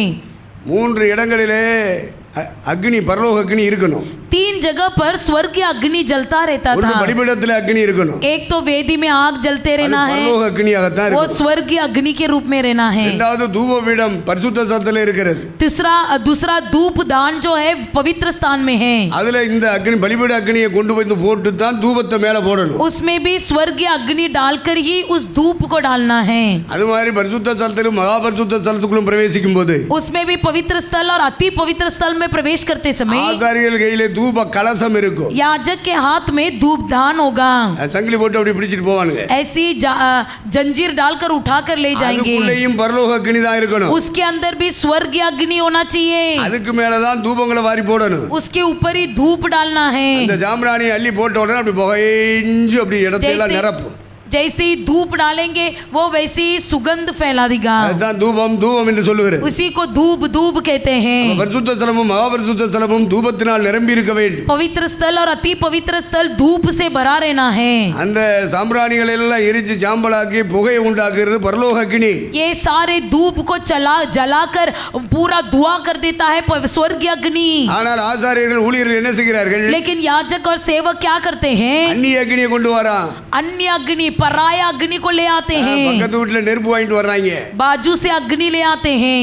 வீட்டுல நடக்கிற நெருப்பா பக்கத்து வீட்டு நெருப்பான்னு தெரியல. पता नहीं घर का अग्नि है या पड़ोसी का घर का अग्नि है। இவங்க கூடாரத்துக்குள்ளே ஊழியத்துக்குள்ளே சபைக்குள்ளே அந்நிய அக்னியை கொண்டு வந்துட்டான். ये लोग तंबू के अंदर, सेवा के अंदर, कलीसिया के अंदर पराया अग्नि ले आए। அதனால இன்னொரு அக்னி அங்க இருந்து இறங்குது. इसलिए वहां पर और एक अग्नि उतर आता है। அந்த அக்னி அவங்க மேல வந்து இறங்குச்சு. वो अग्नि उनके ऊपर आकर उतरा। எரிஞ்சு கரியா கறிக்கட்டையா விழுந்து செத்து போனான். वो ऐसे ही जलकर दोनों भस्म किए और यहोवा के सामने मर गए। அப்ப புதிய ஏற்பாட்டின் காலத்தில் ஆவிக்குரிய மரணம் சம்பவிக்கும். नया नियम में आत्मिक मृत्यु हो सकती है। பரிசுத்த பிரசன்னம் அவங்களை விட்டு விலகிரும். पवित्र उपस्थिति उनसे दूर हो தேவ जाती சமூகம் அவங்களை है। விட்டு விலகிரும். परमेश्वर का सम्मुख उनसे दूर हो பரிசுத்த जाता ஆவியானவர் है। அவனை விட்டு விலகிடுவார். पवित्र आत्मा जी उनसे अलग हो जाता है। அவங்க ஆன்மாவுக்கும் பரிசுத்த ஆவியானவருக்கும் லிங்கே இருக்காது. उनकी आत्मा और पवित्र आत्मा के साथ कोई संबंध नहीं रहेगा। வெறும் மனுஷனா தான் வாழ்ந்துட்டு वो இருப்பான். केवल नाम के लिए मनुष्य के रूप में जीवन அவன் बिताता செத்தான்னா है। நரகத்துக்கு போயிடுவான். यदि वो मरेगा तो नरक चला அவனுக்கு जाएगा। பரலோகம் கருப்பா சோப்பான்னு கூட தெரியாது. वो देखेगा तक नहीं कि स्वर्ग लाल है या அப்ப काला है। பரிசுத்த ஆவியானவர் உள்ளே இருப்பாரானா यदि पवित्र आत्मा जी हमारे अंदर रहे, அந்த தூபம் தான் கர்த்தருக்கு மனமாக இருக்கும். वो धूप ही परमेश्वर के लिए सुगंध द्रव्य बनेगा। அது தூபம் தூபம் என்றால் பாடல் ஆராதனை, धूप कहेंगे तो गीत, आराधना, துதி ஸ்தோத்திரம், स्तुति, धन्यवाद, ஜெபம், प्रार्थना, விண்ணப்பம், வேண்டுதல், ஸ்தோத்திரம். विनती, निवेदन, स्तुति, धन्यवाद। இதுதான் தூபம். தூபம் यही धूप धूप கர்த்தருடைய சமூகத்தில் பரிசுத்த ஆவியினாலே நிறைந்துதான் அதை செலுத்த வேண்டும். परमेश्वर के सम्मुख में पवित्र आत्मा में भर कर उसे चढ़ाना है. அதுக்கு பதிலாக சும்மா குரல் வளம் இருக்குன்னு சொல்லிட்டு கத்தி பாடிட்டு கூட उसके बदले में जो आवाज है बोलकर चिल्लाकर नहीं गाना है. மியூசிக் இருக்குன்னு சொல்லிவிட்டு மியூசிக்கை போட்டு அடிச்சு பாடிட்டு கூட म्यूजिक है बोलकर म्यूजिक बजा बजा कर नहीं गाना है. பவுல் என்ன சொல்லுகிறான் கொலோசை சபைக்கு? पौलुस क्या कहता है कुलिसिया कलीसिया के लिए? எபேசு சபைக்கு என்ன சொல்லுகிறான்? इफिसियों की कलीसिया के लिए क्या कहता है? கீர்த்தனைகளை பாடுங்கள், कीर्तन बजाओ, சங்கீதங்களை பாடுங்கள், भजन गाओ, ஞான பாட்டுகளை பாடுங்கள். ज्ञान की गीतें गाओ. ஆனா பாடுவதற்கு முன்பு பரிசுத்த ஆவியிலே நிரம்புங்கள். गाने से पहले पवित्र आत्मा में भरो. எபேசியர் 5:18 ஆவியிலே நிறைந்து इफिसियों 5:18 में लिखा है पवित्र आत्मा में भरकर. சங்கீதங்களினாலும் கீர்த்தனைகளினாலும் ஞான பாட்டுகளினாலும் இருதயத்திலே கர்த்தரை பக்தியுடன் பாடுங்கள். भजन के द्वारा, कीर्तन के द्वारा, ज्ञान के गीतों के द्वारा परमेश्वर को अपने मन में महिमा करो. மார்க்கத்திற்கு ஏதுவான மதுபான வெறிகொள்ளாமல் ஆவியினாலே நிரப்பப்படுங்கள். आत्मा में भरे जाओ. ஆவியிலே நிரம்பாம பாடுற பாட்டு, आत्मा में बिना भरे जो गीत गाते हैं, ஆவியிலே நிரம்பாம அடிக்கிற மியூசிக், आत्मा में बिना भरे जो म्यूजिक बजाते हैं, ட்ரம், டேமரின், ड्रम और टैम्बरिन, எந்த மியூசிக் இன்ஸ்ட்ருமெண்ட்ஸா இருந்தாலும் சரி कोई भी म्यूजिक वाद्य हो பரிசுத்த ஆவியிலே நிரம்பித்தான் செய்யணும். पवित्र आत्मा में भरकर ही करना है. ஆவியிலே நிறைந்துதான் நீ சங்கீதம் பாடு. पवित्र आत्मा जी में भरकर ही भजन गाना है. சங்கீதம்னா இசைகளோடு இசைந்த பாடலுக்கு பேர் தான் சங்கீதம். भजन संगीता जो होता है वो भजनों के साथ वाद्यों के साथ मिला हुआ भजन. ஞான பாட்டுன்னு சொன்னா பரிசுத்த ஆவியானவர் நிரப்பி உள்ளேயே வேர்ட்ஸ் கொடுப்பாரு, கம்போஸ் பண்ண வைப்பாரு. ज्ञान की गीत कहा तो पवित्र आत्मा जी हमें भरकर हमारे मन में नया गीत निकलेगा. அப்பவே கொடுத்து அப்பவே பாட வைப்பாரு. तभी देगा और तभी गाने को भी रखेगा. அதுல இசை இருக்காது, उसमें कोई म्यूजिक नहीं होगा. ஞான பாட்டு. उसी को ज्ञान की गीत कहते हैं. அடுத்து கீர்த்தனைகள் சொல்லப்பட்டு, अगला कीर्तन लिखा गया है. கீர்த்தனைகள்லாம் இயேசுவை மட்டும்தான் உயர்த்தணும். कीर्तन में सिर्फ यीशु मसीह को ही महिमा करना தேவனை है. மட்டும்தான் உயர்த்தும். सिर्फ यीशु मसीह को ही महिमा பரிசுத்த करना ஆவியானவர் है. மட்டும்தான் உயர்த்தும். सिर्फ पवित्र आत्मा जी को ही महिमा வேற करना வேர்ட்ஸ் है. எல்லாம் அங்க கம்போசிங்ல இருக்காது. वहां पर और कोई शब्द नहीं रहेगा. தேவனை மட்டும் உயர்த்துகிற துதி பாடலுக்கு பேர் தான் கீர்த்தனை. सिर्फ परमेश्वर को महिमा करने वाली गीतों को कीर्तन कहते हैं. இவ்விதமான கீர்த்தனைகளினாலும் इस प्रकार की कीर्तन के साथ, சங்கீதங்களினாலும் भजन के साथ, ஞான பாட்டுகளினாலும் ज्ञान की गीतों के பரிசுத்த साथ, ஆவியிலே நிறைந்து पवित्र आत्मा में भरकर இருதயத்திலே मन में கர்த்தரை பக்தியுடன் பாடுங்கள். यहोवा को भक्तमय से गीत இதயத்தின் गाओ. ஆழங்களில் இருந்து வரட்டும் இந்த பாடல். आपका गीत मन की गहराई से आने दो. அந்த ஆராதனை தான் கர்த்தர் பிரியப்படுவார். उसी आराधना में परमेश्वर प्रिय होगा. அந்த துதி ஸ்தோத்திரங்கள்ல தான் கர்த்தர் பிரியப்படுவார். उसी स्तुति धन्यवाद में ही परमेश्वर प्रिय होगा. பரிசுத்த ஆவி இல்லாம எவன் தான் பாட்டு பாடினாலும் பாட்டு கேட்கறதுக்கு நல்லா இருந்தாலும் பரலோகம் போக மாட்டான். यदि पवित्र आत्मा के बिना कितना भी गीत गाए भले सुनने में अच्छा लगे लेकिन वो स्वर्ग नहीं जाएगा. பலிபீடத்தில் அக்கினி எப்போதும் எரிந்து கொண்டிருக்க வேண்டும். वेदी में लगातार अग्नि जलता रहे, அது அவிந்து போக கூடாது. वो कभी बुझने ना पाए. அப்ப பரிசுத்த ஆவியானவர் நடத்துகிற பாதையிலே உள்ள ஆராதனையை நாம் செய்ய வேண்டும். पवित्र आत्मा जी जैसा चलाता है उस आराधना में हमें चलना है. அந்நிய அக்கினி கொண்டாந்துட கூடாது. कोई पराया अग्नि नहीं उतरना है ना. ஆராதனைகளிலே சினிமா பாடலுடைய ராகம் வரக்கூடாது. आराधना में सिनेमा गीत का कोई भी गीत नहीं आना है. சினிமா மியூசிக் உள்ள வரக்கூடாது. सिनेमा का म्यूजिक कुछ नहीं आना है. இப்படிலாம் எழுதி கேசட் பதிவு பண்ணி வித்து வாயில விடணுமாக்க? क्या ऐसा सब रिकॉर्डिंग करके कैसेट बेचना है क्या? பேத்த ஜனங்கள்லாம் வாங்கி வச்சுக்கிட்டு அல்லேலியா அல்லேலியா அல்லேலியாங்குது. ये सब लेकर रखे लोग हालेलुया हालेलुया भी कहते हैं. அப்படி செய்யலாமா? क्या ऐसा कर सकते हो? செய்யலாமா? क्या कर सकते हो? அந்நிய அக்கினி உள்ள வரக்கூடாது. पराया अग्नि नहीं आना है. நீ பார்த்த சினிமா மியூசிக் உள்ள வரக்கூடாது. तुमने जो पिक्चर देखा है उधर का म्यूजिक अंदर नहीं आना है. சினிமா ராகம் வரக்கூடாது. सिनेमा का कोई भी स्वर नहीं आना है. பரத்திலிருந்து பரிசுத்த ஆவியானவரே தருகிற ராகமா இருக்கணும். स्वर्ग से उतर आने वाला पवित्र आत्मा जी के द्वारा दिया जाना है. இசைகளும் அப்படித்தான் இருக்கணும். பரிசுத்த ஆவியினால் ஏவப்பட்டுதான் இருக்கணும். वाद्य भी वैसे ही बजाया जाना है. வேற அந்நிய அக்கினி உள்ள வந்துடக்கூடாது. कोई पराया अग्नि अंदर ना आए, செத்தே போவான். मर जाओगे. அந்த ஊழியக்காரி அந்த ஊழியக்காரன் செத்தே போவான். वो सेवक और सेविका मर जाएंगे. ஏன்னா ஆண்டவர் கொண்டே போட்டாரு ஆரோனுடைய பிள்ளைகளை. क्योंकि परमेश्वर ने हारून के बच्चों को मार डाला. எந்த அக்னி பரலோகத்திலிருந்து இறங்கின அக்னியை போட்டல்லவா தூபம் போடனே. जो अग्नि स्वर्गीय अग्नि को उतार कर ये धूप जलाना है. அதை கண்டுபிடிக்கவாது தெரியணுமா இல்லையா? कम से कम उसे पहचानने को तो मालूम होना है. குருடியா இருந்தா எப்படி கண்டுபிடிப்ப? यदि अंधार अंधी बने रहोगे तो कैसे पहचानोगे? அந்த பாட்டு பாடுனாலும் ஆடுறேன், இந்த பாட்டு பாடுனாலும் ஆடுறேன். ये भी गीत गाए तो आत्मा, वो भी गीत भी गाए तो आत्मा. எது பரலோக அக்னி எது தேவ அந்நிய அக்னின்னு கண்டுபிடிக்க தெரியல. कौन सा स्वर्गीय अग्नि है, कौन सा नरक की अग्नि है, ये भी नहीं पहचान पाते हो. கண்டுபிடிக்க தெரியல. கண்ணு திறக்கப்படல, குருடியா இருக்காங்க. क्यों आपकी आंखें बंद पड़ा है, आप अंधे हो इसलिए समझ नहीं पाते हो. அதனால அந்த பகுத்தறிவு இல்லை. इसलिए आपके अंदर कोई प्रकार की पहचानने की शक्ति नहीं திருச்சபை மக்களுக்கு பகுத்தறிவு வேண்டும். कलीसिया के लोगों को पहचानने की शक्ति होनी அறிவு चाहिए. இருந்தா போதும், அது பகுத்தறிவு வேண்டும். समझ केवल नहीं, पहचानने की समझ होना है. பரிசுத்த ஆவியானவர் அந்த அறிவை தருவாராக. पवित्र आत्मा जी वो समझ आपको दे. காணும்படியாக கண்களை திறப்பாராக. देखने वाली आंखें दे. எது பரலோக அக்னி எது அந்நிய அக்னி என்பதை காணும்படி கண்களை திறப்பாராக. कौन सा स्वर्गीय अग्नि है, कौन सा पराया अग्नि है, उसे देखने का शक्ति दे. பரிசுத்த ஆவியான கண் திறக்கப்பட்ட கூட்டமாக நம்முடைய சபை மக்களை ஆசீர்வதிப்பார். पवित्र आत्मा जी हमारे कलीसिया के लोगों की आंखों को खोल दे. அந்நிய அக்னி நிறைய இடங்களுக்கு போயிடுச்சு. पराया अग्नि वहां पर प्रवेश हुआ. பிரசங்கத்திலேயே அந்நிய அக்னி வந்துருச்சு. प्रचार में भी अन्य अग्नि आ गया. फेसबुक திருப்பி பார்த்தா தெரியும். फेसबुक में देखोगे तो मालूम யூடியூப் पड़ेगा. பார்த்தீங்கன்னா தெரியும். यूट्यूब में देखोगे तो मालूम पड़ेगा. ஆன்லைன்ல பூரா அப்படிதான் கொண்டு போறான். ऑनलाइन सब ऐसे ही चल रहा है. சாஸ் கம்ப்ளீட் அந்நிய அக்னியா உள்ள இறங்கி அவங்கள பேச வைக்குது. शैतान पूरी तरह से उनको अन्य अग्नि से भरकर बातें करने को रखता है. அரசியல்வாதிகள் வசனத்தை எடுத்து பேசினாலும் இனிக்குது. यदि राजनीति वाले भी कुछ बातें बोले तो मीठा लगता है. கிறிஸ்தவம் பேசினாலும் இனிக்குது. यदि कोई नाम मसीह व्यक्ति कहता है तो भी मीठा लगता ஆவிக்குரிய है. கிறிஸ்தவம் பேசும்போது கசக்குது. लेकिन आत्मिक व्यक्ति बातें करते समय कड़वा लगता है. அவங்களுடைய ஆவி அவங்களோட சேர மாட்டேங்குது. क्योंकि उनकी आत्मा इनकी आत्मा से मिलता नहीं है. இவங்களுடைய ஆவி ஆவிக்குரியவர்களோடு இணைய மாட்டேங்குது. इनकी आत्मा उनकी आत्मा से जुड़ता नहीं है. ஆகவே யூடியூப் பிரசங்க சேனல்ல உள்ள பிரசங்க ஆன்லைன் பிரசங்க தான் கேட்டுட்டு இருக்கேன். इसलिए YouTube का प्रचार संदेश, ऑनलाइन संदेश सब सुनते रहते हैं. ஆனா வீட்ல இருந்து பார்த்துக்கிட்டே கேட்டுக்கிட்டே இருந்தால் நல்லது.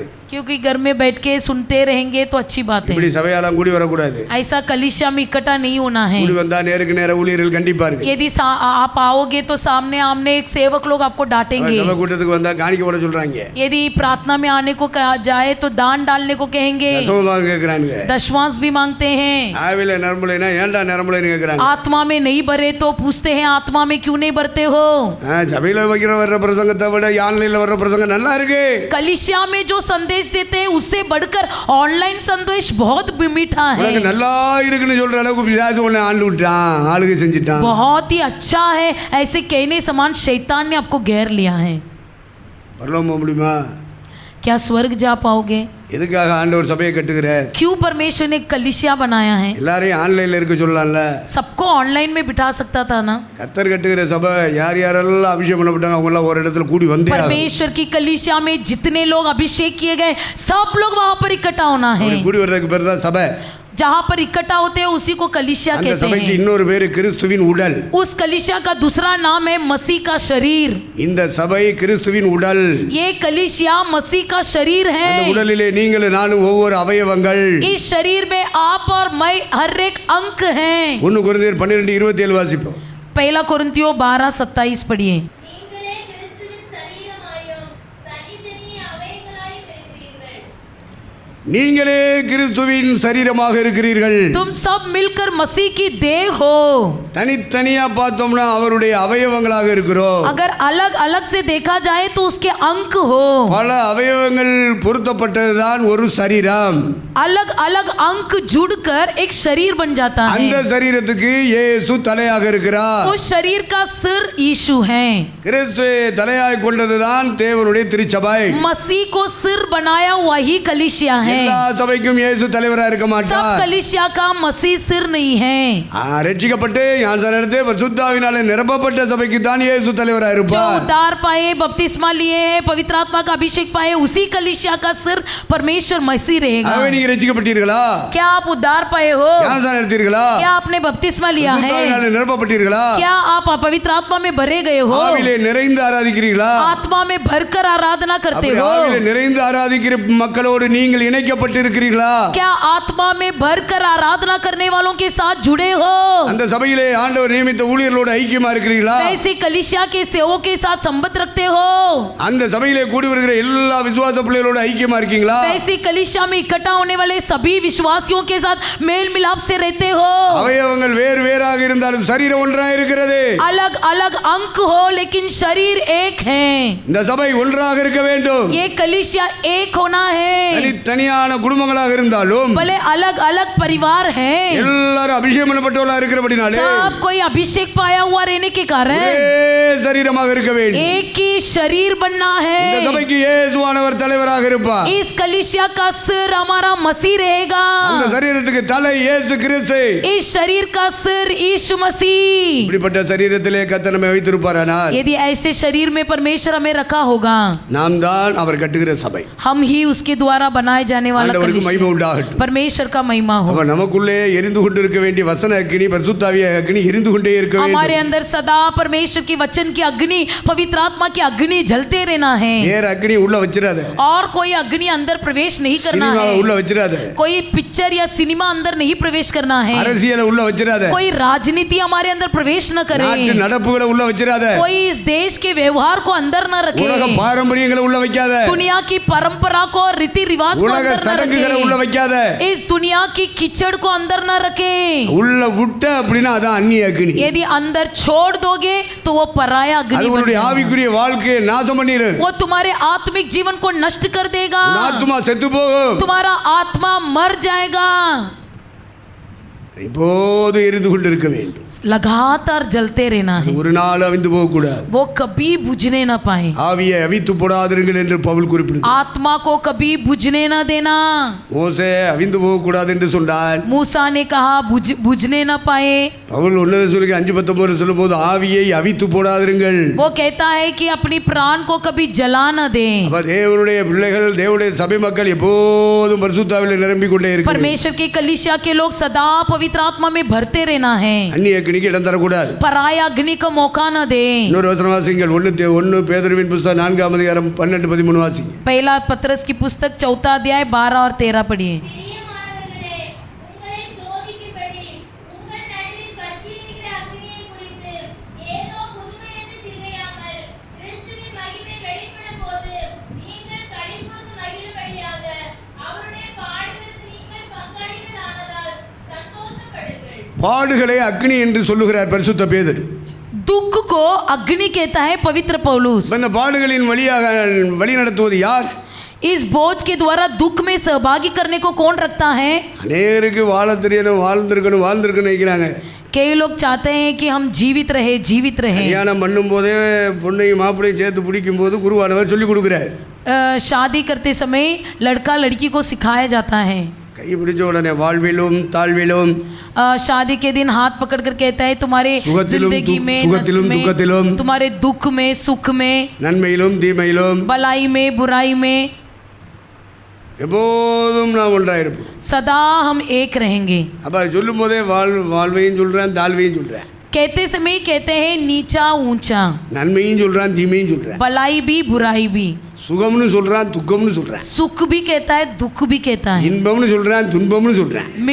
आनंद भी कहता है और இதை பவுல் उदास भी தன்னுடைய कहता வாழ்க்கையில है। சரியாக கடைபிடிக்கிறார். इसे पौलुस अपने जीवन में सही तरह से पालन किया। வாழ்ந்திருக்கவும் தெரியும், தாழ்ந்திருக்கவும் தெரியும். मैं जीना भी जानता हूँ और नीचा रहना भी जानता हूँ। எந்த நிலைமை வந்தாலும் சரி மனரம்மியமாக இருக்க கற்றுக்கொண்டே कोई भी परिस्थिति में मैं मन संतुष्ट रहना सीख लिया हूँ। தேவனுடைய திருச்சபை மக்கள் परमेश्वर की कलीसिया के लोग பாடுகளின் வழியாக நடத்தப்பட்டாலும் கர்த்தரை விட்டு விலகக்கூடாது. दुख के रास्ते में चलाए जाए तो भी मसीह को नहीं छोड़ना है। உபத்திரவங்கள், வேதனைகள், துக்கங்களின் பாதையிலே கர்த்தர் நடத்துவார்.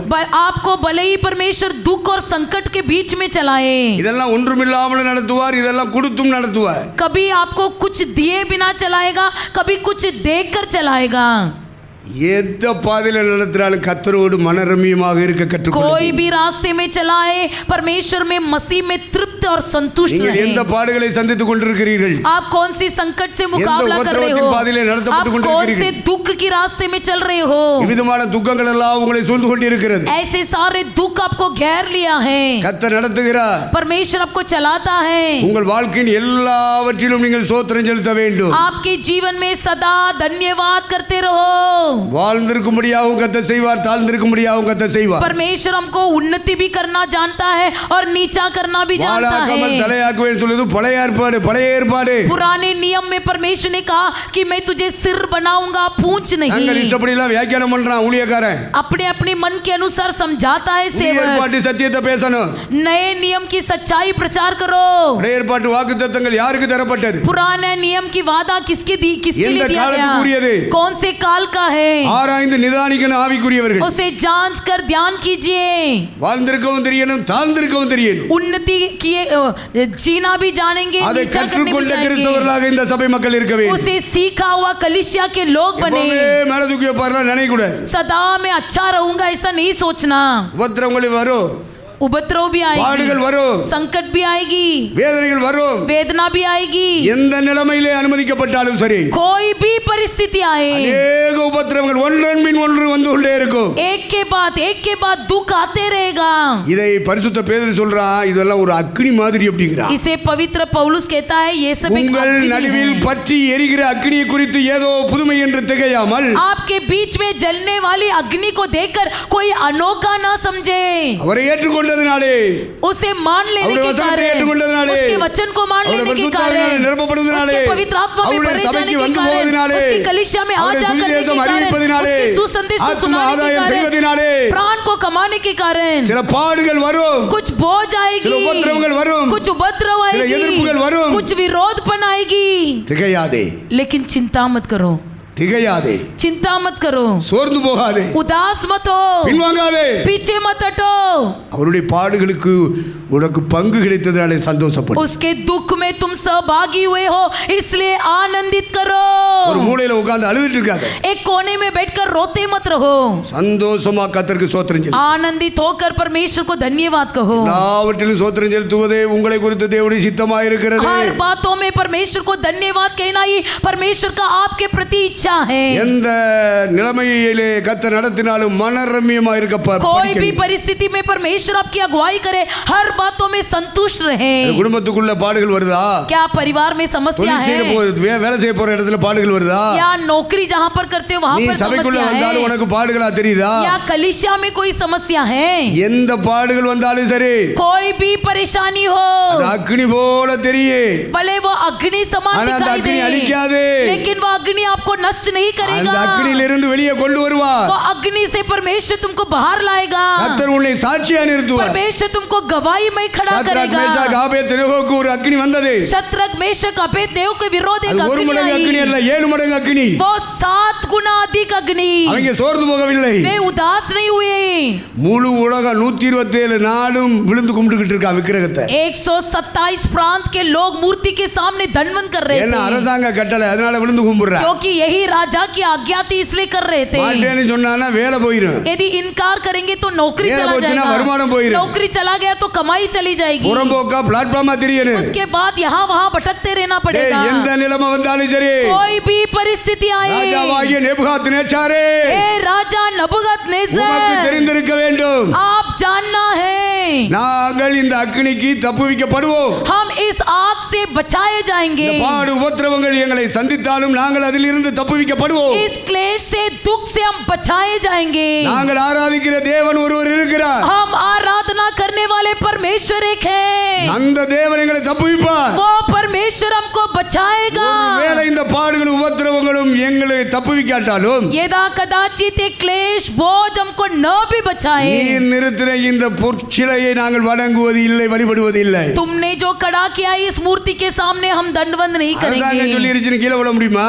क्या कुछ भी कहकर हम दंडवत வேலை कर போயிருந்து सकते சொல்லிட்டு हैं? கீழே விழ முடியுமா? कोई राजा है बोलकर दंडवत வருமானம் போயிருந்து करेंगे? கீழே விழ முடியுமா? कमाई जाएगी बोलकर नीचे गिर सकते हैं? விழ முடியுமா?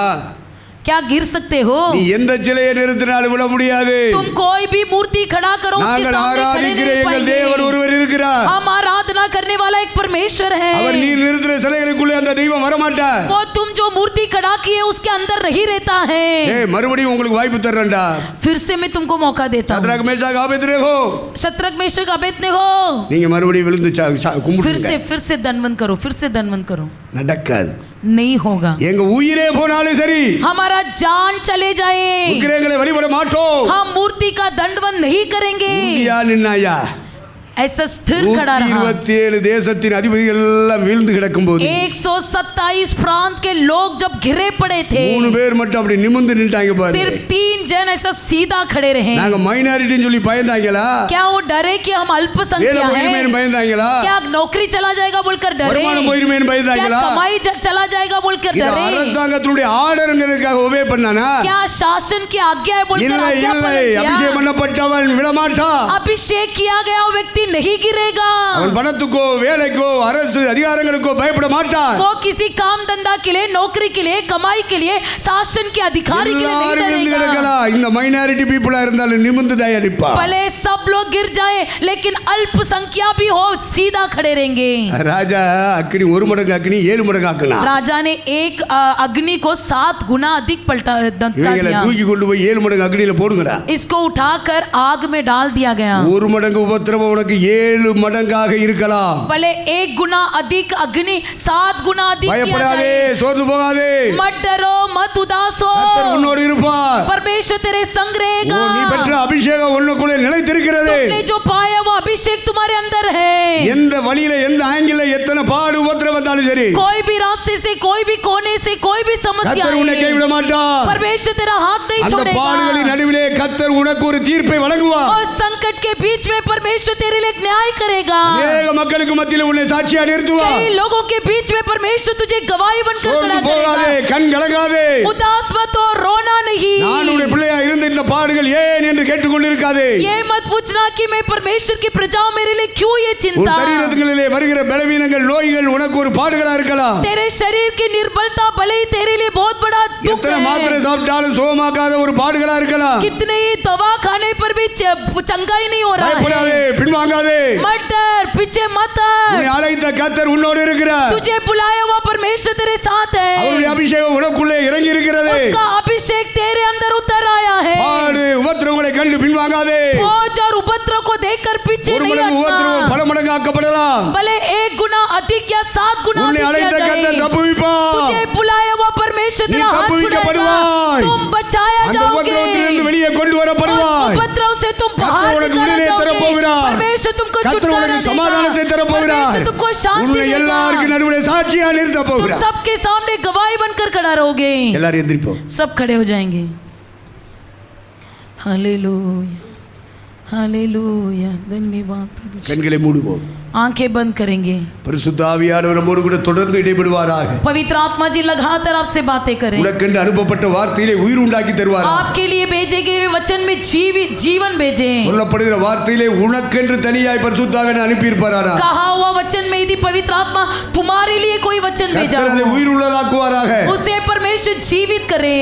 அந்த வசனமாகிய அக்கினி உனக்குள்ளே இறங்கி கொண்டே இருக்கட்டும். उस वचन रूपी अग्नि तुम्हारे अंदर जलता रहे. உன்னுடைய மனதை இருதயத்தை அது நிரப்பட்டும். वो तुम्हारे मन में भरता रहे. பரலோகத்திலிருந்து இறங்குகிற பரிசுத்த ஆவியாகிய அக்கினி स्वर्ग से उतर आने वाले पवित्र உன்னை अग्नि நிரப்பட்டும். तुझे भराने दो. நிரம்பும்படி ஒப்புக்கொடு. तुझ पर उतरने के लिए जगह ஆவியானவர் दे. இறங்க இறங்க पवित्र आत्मा जी उतरते உன் சரீரத்தில் இருக்கிற उतरते பலவீனத்தின் கட்டுகள் அறுக்கப்படும். तुम्हारे शरीर की निर्बलता के बंधन टूट जाएगी. உபத்திரவம் பாடுகளை லேசாய் கடந்து போவா. उपद्रव और बोझ को आसानी से கர்த்தருடைய पार ஆவியின் करोगे. வல்லமை அதை செய்யும். परमेश्वर की आत्मा उसे करेगी. அவருடைய வல்லமை உன்மேல் இறங்கட்டும். उसका सामर्थ तुझ पर उतर அவருடைய आएगा. கிருபை இறங்கட்டும். उसका अनुग्रह उतर விட்டுக்கொடு आएगी. விட்டுக்கொடு விட்டுக்கொடு. छोड़ कर दे. இந்த அக்கினி இறங்கட்டும். अग्नि उतर आई. பலிபீடத்தில் அக்கினி எப்போது எரிந்து கொண்டிருக்கட்டும். वेदी में लगातार आग जलते रहे. விரும்பினால் வாஞ்சித்தால் கர்த்தர் உன்னை நிரப்புவார். तुम यदि चाहोगे तो परमेश्वर तुमको அந்த பரிசுத்த भराएगा. அக்கினி உன் மேல இறங்கட்டும் ஐயா. पवित्र अग्नि तुझ पर उतरने दो. விட்டுக்கொடு விட்டுக்கொடு. छोड़ के दो, छोड़ के दो. Hallelujah, hallelujah, hallelujah, hallelujah. आवियानवरे मकनंदे, आवियानवरे मकनंदे, आवियानवरे मकनंदे. यीशु राजा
महिमाகும் महिमाகும் महिमाகும் महिमाகும் हालेलुया हालेलुया Glory, धन्यवाद mighty Lord हालेलुया हालेलुया आसमानी खुशी से भर दे मुझको, आसमानी खुशी से भर दे मुझको, गीत नया दिल में ला, गीत नया दिल में ला। उतरा उतरा उतरा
விரும்புகிறேன். पृथ्वी पर आग लगाने आया हूँ அது இப்பொழுதே பற்றி எரிய வேண்டும் என்று விரும்புகிறேன். और चाहता हूँ कि अभी आग सुलग जाए. தேவனுடைய பிள்ளைகள் இந்த கடைசி நாட்களிலே परमेश्वर के लोग इस आखिरी दिनों में நமக்குள்ளே ஒரு அக்கினியின் அபிஷேகம் வேண்டும் என்று கர்த்தர் எதிர்பார்க்கிறார். परमेश्वर चाहता है कि अपने अभिषेक उतर आए. யோவான் ஸ்நானகன் சொன்னார், यूहन्ना ने कहा நான் உங்களுக்கு தண்ணீரினால் ஸ்நானம் கொடுக்கிறேன், मैं तुम्हें जल से बपतिस्मा देता हूँ, எனக்கு பின்னாடி ஒருவர் வருகிறார், लेकिन मेरे पीछे एक आ रहा है, அவர் பரிசுத்த ஆவியினாலே वो पवित्र आत्मा जी के द्वारा அக்கினியினால் உங்களுக்கு ஸ்நானம் தருவார் என்று சொன்னார். अग्नि के द्वारा तुम्हें बपतिस्मा देगा. இந்த கடைசி நாட்களிலே इस आखिरी दिनों में தேவனுடைய பிள்ளைகள் அக்கினி அபிஷேகத்தை பெற்றுக்கொள்ள परमेश्वर के लोग अग्नि अभिषेक को पाना பரிசுத்த है. ஆவி நமக்கு துணை செய்ய முடியும். पवित्र आत्मा जी सहायता करने के நம்ம लिए எல்லாரும் கர்த்தரை ஸ்தோத்திரிப்போம். सब परमेश्वर को धन्यवाद करेंगे. धन्यवाद धन्यवाद நம்ம धन्यवाद. வீட்டில் இறங்கின பரிசுத்த அக்கினி घर पर उतरा हुआ पवित्र अग्नि தேவ சமூகத்தில் வரும் பொழுதெல்லாம் परमेश्वर के सम्मुख में आते समय தேவ பிள்ளைகளை நிரப்பும்படியா परमेश्वर के लोगों को बढ़ाने के लिए எல்லாரும் கர்த்தரை ஸ்தோத்திரிப்போம். सब परमेश्वर को धन्यवाद करेंगे. धन्यवाद धन्यवाद धन्यवाद. அந்த அக்னிமயமான நாவுகள், अग्निमय जीव, பிளவுண்ட நாவுகள் फटे हुए जीव தேவனுடைய பிள்ளைகள் ஒவ்வொரு உச்சந்தலையில இறங்கும்படியா अर्रे के सिर पर उतर आने के लिए எல்லாரும் கர்த்தரை सब ஸ்தோத்திரிப்போம். परमेश्वर को धन्यवाद करेंगे. धन्यवाद धन्यवाद धन्यवाद. ஸ்தோத்திரம். நம்ம எல்லாரும் ஒரு பாடலை பாடுவோம். सब एक गीत गाएंगे. ஆண்டவரின் நாம மகிமைக்காக பாடலை பாடும்போது परमेश्वर के नाम की महिमा के लिए गीत गाते समय चाहे जमीन टूटकर चूर हो तब भी मैं विश्वास के हर नींव डगमगाए तब भी मैं चाहे जमीन टूटकर चूर हो तब भी मैं विश्वास के हर नींव डगमगाए तब भी मैं भरोसे के लायक जब कुछ ना रहे तब भी तुझ पर भरोसा है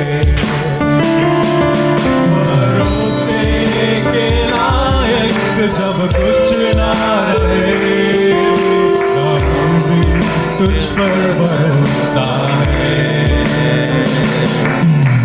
तुझ पर ही मेरा भरोसा है तुझ पर ही मेरा भरोसा है तुझ पर ही मेरा भरोसा है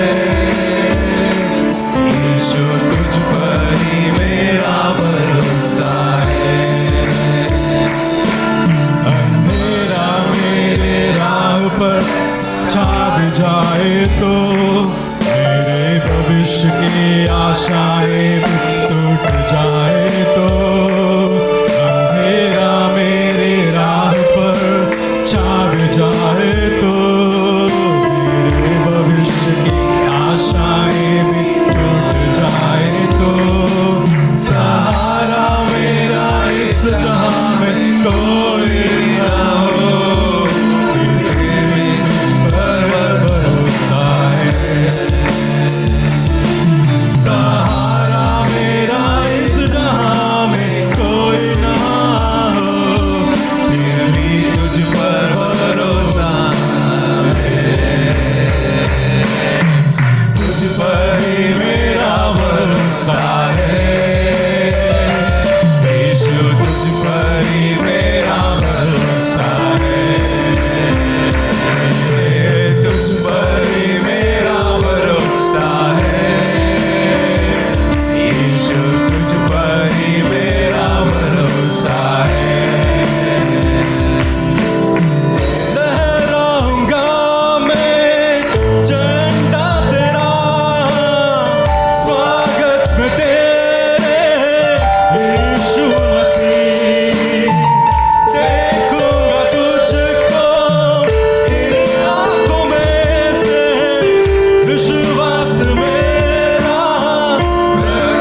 ஸ்தோத்திரிப்பு.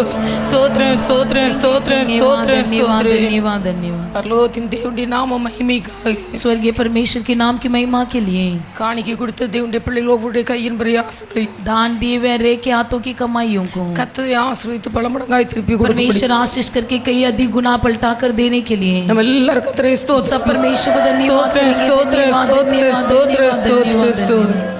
பிதாவாகிய தேவனை ஸ்தோத்திரம். पिता परमेश्वर को स्तोत्र, धन्यवाद करेंगे, स्तोत्र, धन्यवाद स्तोत्र, धन्यवाद धन्यवाद। குமாரனாகிய இயேசு கிறிஸ்துவை पुत्र यीशु मसीह जी को धन्यवाद करेंगे, स्तोत्र, धन्यवाद स्तोत्र, धन्यवाद धन्यवाद। பரிசுத்த ஆவியானவரை ஸ்தோத்திரம். पवित्र आत्मा जी को धन्यवाद करेंगे, धन्यवाद धन्यवाद நல்ல धन्यवाद। ஆண்டவரை துதிக்கிறோம். भला परमेश्वर हम आपकी स्तुति करते प्रभु। கிருபையாய் கர்த்தர் இந்த உயிர்த்தெழுந்த நாளின் காலை வேளைக்காக உமக்கு நன்றி செலுத்துகிறோம். अनुग्रह रूप से दिया हुआ इस पुनरुत्थान की सुबह के समय के लिए धन्यवाद। அப்படி சன்னிதானத்தில் கூடி வந்து தேவனுடைய பிள்ளைகள் ஒவ்வொருவரையும் கர்த்தர் ஆசீர்வதிப்பீராக. परमेश्वर आज के दिन इकट्ठे हुए हर एक बच्चों को आशीष कीजिए। யார் யாரோடு எந்தெந்த வார்த்தைகளை கொண்டு பரிசுத்த ஆவியான் பேசினீரோ जिनके दो परमेश्वर जिनसे आपने पवित्र आत्मा जी के द्वारा जो भी वचन बातें किया है அந்த வார்த்தை தொடர்ந்து உடைய பிள்ளைகளோடு கூட இடைப்பட்டு वो वचन लगातार उनसे बातें करते रहे। அந்த வசனத்தின்படியே உடைய பிள்ளைகளை உருவாக்கும். उस वचन के अनुसार आप अपने बच्चों को बनाइए प्रभु। வசனத்திலே உடைய பிள்ளைகளை ஊன்ற கட்டுவீர். वचन में स्थिर कीजिए। உடைய தாசனை அதிகமாய் பலப்படுத்தும். दास को आप अधिकांश बलवंत कीजिए। தொடர்ந்து நடக்க இருக்கிற ஞான ஸ்நான ஆராதனை ஆஸ்வதிக்கும். लगातार होने वाली बपतिस्मा आराधना को आशीष कीजिए। மாலை நடக்க இருக்கிற भोजन ஆராதனை ஆஸ்வதி. शाम को होने वाली प्रभु वचन की आराधना को आशीष कीजिए। எல்லாவற்றின் மூலமாக உடைய நாமம் மாத்திரம் மகிமை. सबके द्वारा केवल आपका नाम महिमा हो जाए। எங்களை தாழ்த்தி உடைய கரங்களில் हमें அர்ப்பணிக்கிறோம். नम्र होकर आपके हाथ में समर्पण करते हैं। இரட்சகர் இயேசுவின் நாமத்தில் ஜெபிக்கிறோம். उद्धार करता यीशु मसीह के नाम से मांगते प्यारे पिता, ஆமென். आमीन। என் ஆத்துமாவே கர்த்தரை ஸ்தோத்திரி. எங்களுள்ளமே பரிசுத்த நாமத்தை ஸ்தோத்திரி. என் ஆத்துமாவே கர்த்தரை ஸ்தோத்திரி. उसके के கர்த்தர் किसी செய்த प्रकार சகல को नहीं மறவாதே. भूलना। आमीन। நம்முடைய கர்த்தராகிய இயேசு கிறிஸ்துவின் கிருபையும் हमारा परमेश्वर यीशु मसीह का अनुग्रह, பிதாவாகிய தேவனுடைய அன்பு पिता परमेश्वर का प्रेम, பரிசுத்த ஆவியானவருடைய அந்யோன்ய ஐக்கியம் पवित्र आत्मा जी का अन्योन्य सहभागिता இன்று என்றும் सகல நாட்கள் आज कल सदा सर्वदा நம் அனைவரோடு கூட இருப்பதாக. हमारे सबके संग रहे। आमीन। அல்லேலூயா हालेलुया அல்லேலூயா हालेलुया அல்லேலூயா. हालेलुया। கர்த்தர் எல்லாரையும் ஆசீர்வதிப்பாராக. परमेश्वर आप सबको आशीष करें।